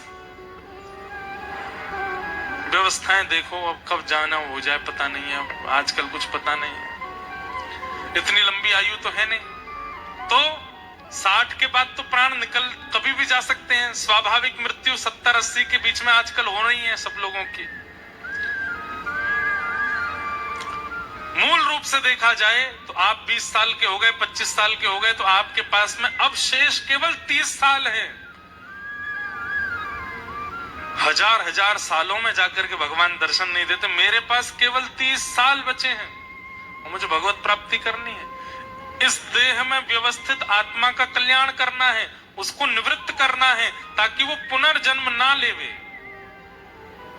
आद्य गुरु शंकराचार्य भगवान कहते हैं, मानव का एक ही उद्देश्य होना चाहिए, ऐसे कर्म करे कि दोबारा पृथ्वी पर ना आना पड़े। पुनरपि जननम पुनरपि मरणम पुनरपि जननी जठरे शयनम, बार बार मातृ गर्भ में आना, और क्या पता अगला जन्म कहां हो। इसलिए इसी जन्म में अब शेष जीवन जो है ठाकुर जी को अर्पित करके, भगवत कथा श्रवण करके, भगवत वार्ताओं में रह करके, भगवत जनों का संग करके, भगवत लीलानु कथा में अपने आप को ओतप्रोत करके व्यतीत करना है। ठाकुर जी श्याम सुंदर को हम प्राप्त हो जाएं। ये विचार जिस दिन आपके चित्त में आ जाए, उसी दिन आप धर्म से ऊपर उठ के अब परम धर्म कर रहे हो, क्योंकि अब आपको अपने अंदर विराजमान उस आत्मा की चिंता हो गई, उसके कल्याण का निवारण करना है। और भागवत धर्म से व्यक्ति को परम धर्म सिखाती है, मतलब देह सुख से आत्म सुख की ओर ले जाती है। इसीलिए भागवत का ये विषय है, धर्म प्रयोजित कही तबोत्र परमो। इसके लिए सबसे पहले त्याग क्या करना पड़ेगा कि आपके चित्त में आत्म कल्याण की भावना प्रकट हो जाए। उसके लिए सबसे पहला आपको क्या करना पड़ेगा, तो निर्मत सराणाम सताम, दूसरे के सुख के प्रति जो आपके चित्त में ईर्ष्या होती है उसका त्याग करना पड़ेगा। किसी की भी उपलब्धि देखो, किसी के भी बारे में सुनो, किसी की भी प्रशंसा सुनो, सब सुन करके आपके चित्त में आना चाहिए, तेरा मंगल मेरा मंगल सबका मंगल हो रे। हे ठाकुर जी, आप सबका मंगल करो। मुझे बहुत प्रसन्नता है कि वो व्यक्ति करोड़ों कमा रहा है, मुझे बहुत प्रसन्नता है उसका ब्याह बहुत अच्छे घर में हो गया, मुझे बहुत प्रसन्नता है वो व्यक्ति उपलब्धियों को प्राप्त कर रहा है। अब मुझे ईर्ष्या नहीं होती किसी से कि मुझसे कोई आगे निकल गया ना, सबसे प्रसन्न हूं मैं। ये जीवन में जिस दिन स्थिति बन गई आपकी, उसी दिन आप आत्म कल्याण के मार्ग पर आ जाओ। और जब तक ये प्रतिस्पर्धा लगी हुई है, इसको मुझसे ज्यादा कैसे मिल गया, ये मुझसे आगे कैसे गया, इसको ये कैसे हुआ, इसकी इतनी प्रशंसा मत करो, मैं जानता हूं अंदर से वो कैसा है, ये सब भावनाएं, ये आत्म कल्याण में बाधा है। यहां पर काम का नाम नहीं लिया, क्रोध का नाम नहीं लिया, लोभ का नाम नहीं लिया, यहां पर नाम लिया ईर्ष्या का। इसका मतलब क्या है, काम क्रोध लोभ से भी ज्यादा बड़ा दोष यदि कोई है तो वो ईर्ष्या है। और एक बात बोल दूं, पंडाल में बैठे हर व्यक्ति में, मुझमें भी किंचित ईर्ष्या तो है, इसीलिए ठाकुर जी से हम वंचित हैं। हम तो हर कथा कहने के बाद में अपने चित्त से कहते हैं कि ये ईर्ष्या दोष कम हो, ये दोष कम हो, और होता भी है। ठाकुर जी की कृपा से सत्य बता रहे हैं। ऐसा नहीं है कि हमसे सब प्रेम करते हैं, कई लोग हमसे भी ईर्ष्या करते हैं और हमें कोई आके बताता है आपके बारे में कोई ऐसा कह रहा था। अब भगवत कृपा से उनमें भी गुण ही दिखते हैं, कोई बात नहीं, अच्छा है, सब प्रेम करने वाले हो जाएंगे। ज्यादा मीठा खाएंगे तो शुगर हो जाएगी, एक आध करेला भी जीवन में आना चाहिए, ऐसी भावना चित्त में आती है। और यही सावधानी का काम है, क्या, ईर्ष्या ना हो किसी के भी प्रति, सबके प्रति प्रेम भाव, सबके प्रति मंगल भाव। तीसरी बात, जैसे ही आप सबसे ईर्ष्या करना बंद कर दोगे, लेकिन प्रयास तो कर रहे हैं, लेकिन ईर्ष्या छूट नहीं रही है। आपने प्रयास तो किया, आज सुनने के बाद मेरे बगल वाले दुकान वाले से मुझे ईर्ष्या होती है, लेकिन आज महाराज जी कह रहे हैं कल उससे ईर्ष्या नहीं करूंगा मैं, लेकिन कल जाते ही उसको देखते ही फिर से आई, तारी का गिर जाए इसका पाम टूटे, फिर से ईर्ष्या आई। तो अब क्या करें, अब इस ईर्ष्या दोष को कैसे निकाला जाए चित्त से, तो अगली आज्ञा करते हैं, वैद्यम वास्तव मत्र वस्तु शिवदम, ठाकुर जी को अपना संबंधी बना लो, ठाकुर जी से कोई प्रगाढ़ संबंध स्थापित कर दो और नित्य ठाकुर जी से उस संबंध का निर्वहन करो। जैसे ब्याह होने के बाद में अब आपकी अर्धांगिनी है, पत्नी है, पत्नी के साथ आप व्यवहार रखते हैं, बच्चे हो जाने के बाद फिर आपकी एक जिम्मेवारी बढ़ जाती है। ऐसे ही ठाकुर जी से एक संबंध बनाओ और कल से ही उस संबंध का निर्वहन करो। अगर ठाकुर जी सखा हैं तो मित्र के साथ कैसे रहते हैं वैसे रहो, मित्र के साथ सबसे पहला स्वरूप। अच्छा, एक और बात, अब मित्र के साथ तुम बहुत सारे व्यवहार करते हैं, वो सारे व्यवहार आप ठाकुर जी के साथ नहीं कर सकते। एक मूल रूप से विशेष व्यवहार क्या है जो आप मित्र के साथ करते हो, कि आप अपने मन की सारी बातें उसको बताते हो। ये बात ठाकुर जी से करो, सब बताओ, सुबह उठते ही स्नान ध्यान करके जय जय ठाकुर जी आनंद में हो, चकाचक कहाँ पाओगे आज बाल भोग में, चलो बनवा के लाऊं, मैया से पराठे बनवाए, ठाकुर जी को भोग लगायो, चकाचक जल्दी पाए लो, फिर आपको प्रसादी मैं पाऊंगा। सखा है ठाकुर जी, खूब प्रेम से पाने के बाद फिर ठाकुर जी से कहो आज मैं यहाँ जा रहा हूँ, आज मुझे सुबह वहां जाना है, उस व्यक्ति से मिलना है, फिर उसके बाद वहां जाऊंगा, वहां से आऊंगा, फिर घर आऊंगा, फिर राजभोग पाने आऊंगा, दोपहर का भोजन, तब आऊंगा आपसे मिलने। आप भी चकाचक जाओ, और सुनो ऊंझा में वहां चले जाना, पास में बिंदु सरोवर उधर चले जाना, ठाकुर जी से ऐसे वार्ता करो, निकल जाओ अपने काम पे। लौट करके घर आए फिर सब बताओ आज कहाँ कहाँ गए, किस किस से मिले। एक सखा के प्रति जैसी आपकी स्थिति रहती है, बैठ के ठाकुर जी के कक्ष में आज उससे मिले, उसने बहुत गलत किया मेरे साथ, पर कोई बात नहीं ठाकुर जी सब बढ़िया है, उससे मिले, उसके साथ ऐसा हुआ, वहां ऐसा किया, सब बता दो ठाकुर जी को। अपने सखत्व का निर्वहन। कई लोग क्या करते हैं, हम ठाकुर जी को सखा मानते हैं, तो अब सखा के गले में गलवैयां डालते हैं तो ठाकुर जी के ऊपर हाथ धर के बैठे हैं। सखा के साथ में कान पकड़ लेते हैं तो ठाकुर जी, ये सब नहीं, ये अधिकार ठाकुर जी दें तब करिएगा। प्रारंभ में तो केवल आप इतना ही करो कि अपने मन की सब कहो। रसिक प्रीतम हित चित की बातें, श्री गिरधारी जी सो कहिए, तलहटी गोवर्धन की रही है, गोवर्धन की रही है, तलहटी गोवर्धन की रही। अरे कहां तक गए ये तक बता के जाओ, जेब में कितना रुपया लेके जा रहे हो। ठाकुर जी को आके फिर बताओ आज तो सब खर्च है गो मेरो, सब लुट गयो मेरो। हर दिन ठाकुर जी को आप ये हम नहीं बोल रहे, आपको लगेगा ये तो बालक है, इसकी बात हम क्या माने। हमारे भारत भूमि में प्रकट हुए श्री स्वामी राम सुखदास जी महाराज, उन्होंने इस नियम को बताया।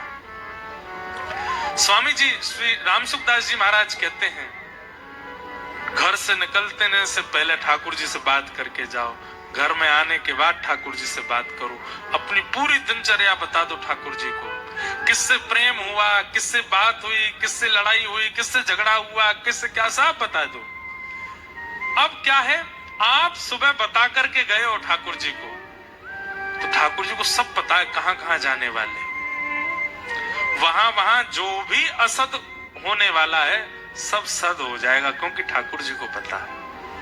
ठाकुर जी, हम लोग कब याद करते हैं ठाकुर जी को, जब पेपर देने जा रहे होंगे तभी याद करते हैं, ठाकुर जी आज एग्जाम है बढ़िया करवा देना, आज हमारा एंट्रेंस है बढ़िया करवा देना, आज हमें देखने वाले आ रहे हैं पास करवा देना, हमारा ब्याह पक्का करा देना, आज पहली बार लड़के वाले से मिलने जा रहे हैं, लड़के से मिलने जा रहे हैं। बस इन्हीं बातों में क्यों याद आते हैं ठाकुर जी, हर बात में याद। पानी पूरी खाने जा रहे हो बता के जाओ, ठाकुर जी पानी पूरी पाने जा, बाहर का आप तो पाते नहीं हो, हम पाके आएंगे, घर पे किसी दिन आपके लिए बनवा देंगे। अरे ये छोटी सी भक्ति का स्वरूप है, यहीं से प्रारंभ करो, ठाकुर जी से संबंध बना लो। इससे होगा क्या, आपके चित्त में जितने भी दोष है ना, धीरे धीरे ठाकुर जी उनको नष्ट करने लगेंगे। जैसे आपने ठाकुर जी से कहा, एक मेरा मित्र है उससे कल मेरी लड़ाई हो गई, आज मैं जा रहा हूं उसको जवाब दे के आऊंगा, तो जैसे ही आप क्रोध में ठाकुर जी को बताओगे कि मैं उससे लड़ने जा रहा हूं, तो ठाकुर जी चित्त में शीतलता ले आएंगे। आप सोच के तो जाओगे कि मैं बहुत क्रोध करूंगा, लेकिन जैसे ही उसके समीप पहुंचोगे, कहां मंतर हो जाएगा क्रोध, नहीं कर पाओगे उतना जो, क्योंकि पहले आपको जो क्रोध करना था उससे आप अपना सर्वनाश करते, लेकिन अब ठाकुर जी को बता के गए तो वो क्रोध भी ठाकुर जी ने इतना कर दिया कि अब क्रोध आएगा नहीं। कहां मंतर हो जाएगा क्रोध, नहीं कर पाओगे उतना जो, क्योंकि पहले आपको जो क्रोध करना था उससे आप अपना सर्वनाश करते, लेकिन अब ठाकुर जी को बता के गए तो वो क्रोध भी ठाकुर जी ने इतना कर दिया कि अब क्रोध आएगा नहीं। हर बात ठाकुर जी को बता के जाओ। अब इसमें एक बात और होगी, जैसे छल करते हैं हम, कपट करते हैं, अब छल कपट की बातें आप ठाकुर जी के सामने जब कहने जाओगे ना, तो आपकी जीभ कांपेगी, मैं ठाकुर जी से कैसे कहूं कि मैं किसी का अधिकार मारने जा रहा हूं? मैं ठाकुर जी को कैसे बताऊं मैं किसी को धोखा देने जा रहा हूं? लेकिन महाराज जी ने कहा सब बताना है। तो आप ठाकुर जी के सामने जब बोलोगे ना, नेत्रों से अश्रु निकल आएंगे और ठाकुर जी उसी समय आपके मन को परिवर्तित कर देंगे कि मत करो छल, मत करो कपट, ज्यादा से ज्यादा करोड़ों का नुकसान ही तो होगा, रोटियां बंद नहीं होंगी तुम्हारी, मत करो छल कपट, रोक देंगे ठाकुर जी। अपनी हर स्थिति ठाकुर जी को बताओ। संबंध बनाने से क्या होगा? चित्त में जो दोष प्रकट होते हैं वो दोष नष्ट हो जाएंगे, उसमें ईर्ष्या दोष भी नष्ट हो जाएगा। वेद्यम वास्तव मत्र वस्तु शिवदम। और फिर इसका दूसरा फायदा क्या होगा? तो कहते हैं तापत्रयोन्मूलनम। जीवन में जितने भी ताप संताप हैं, धीरे धीरे धीरे धीरे ताप संताप तो जो प्रारब्ध में है वो आएंगे, पर उनसे होने वाली पीड़ा आपको नहीं सताएगी। आप उसमें प्रसन्न रहने लग जाओगे, उसमें आनंदित होने लग जाओगे। श्रीमद् भागवते महामुनि कृते किंबा परैरीश्वर सद्यो हृदय वरुध्यते त्रिकृत शुश्रूषुभिस्तच्छणात् निगम कल्प तरोर गलितम फलम सुख मुखादमृतद्रव संयुतम पिबत भागवतम रसमालयम मुहुरहो रसिका भुवि भावुका। ऐसे भागवत जी के इन तीनों मंगलाचरणों को हम प्रणाम करते हैं और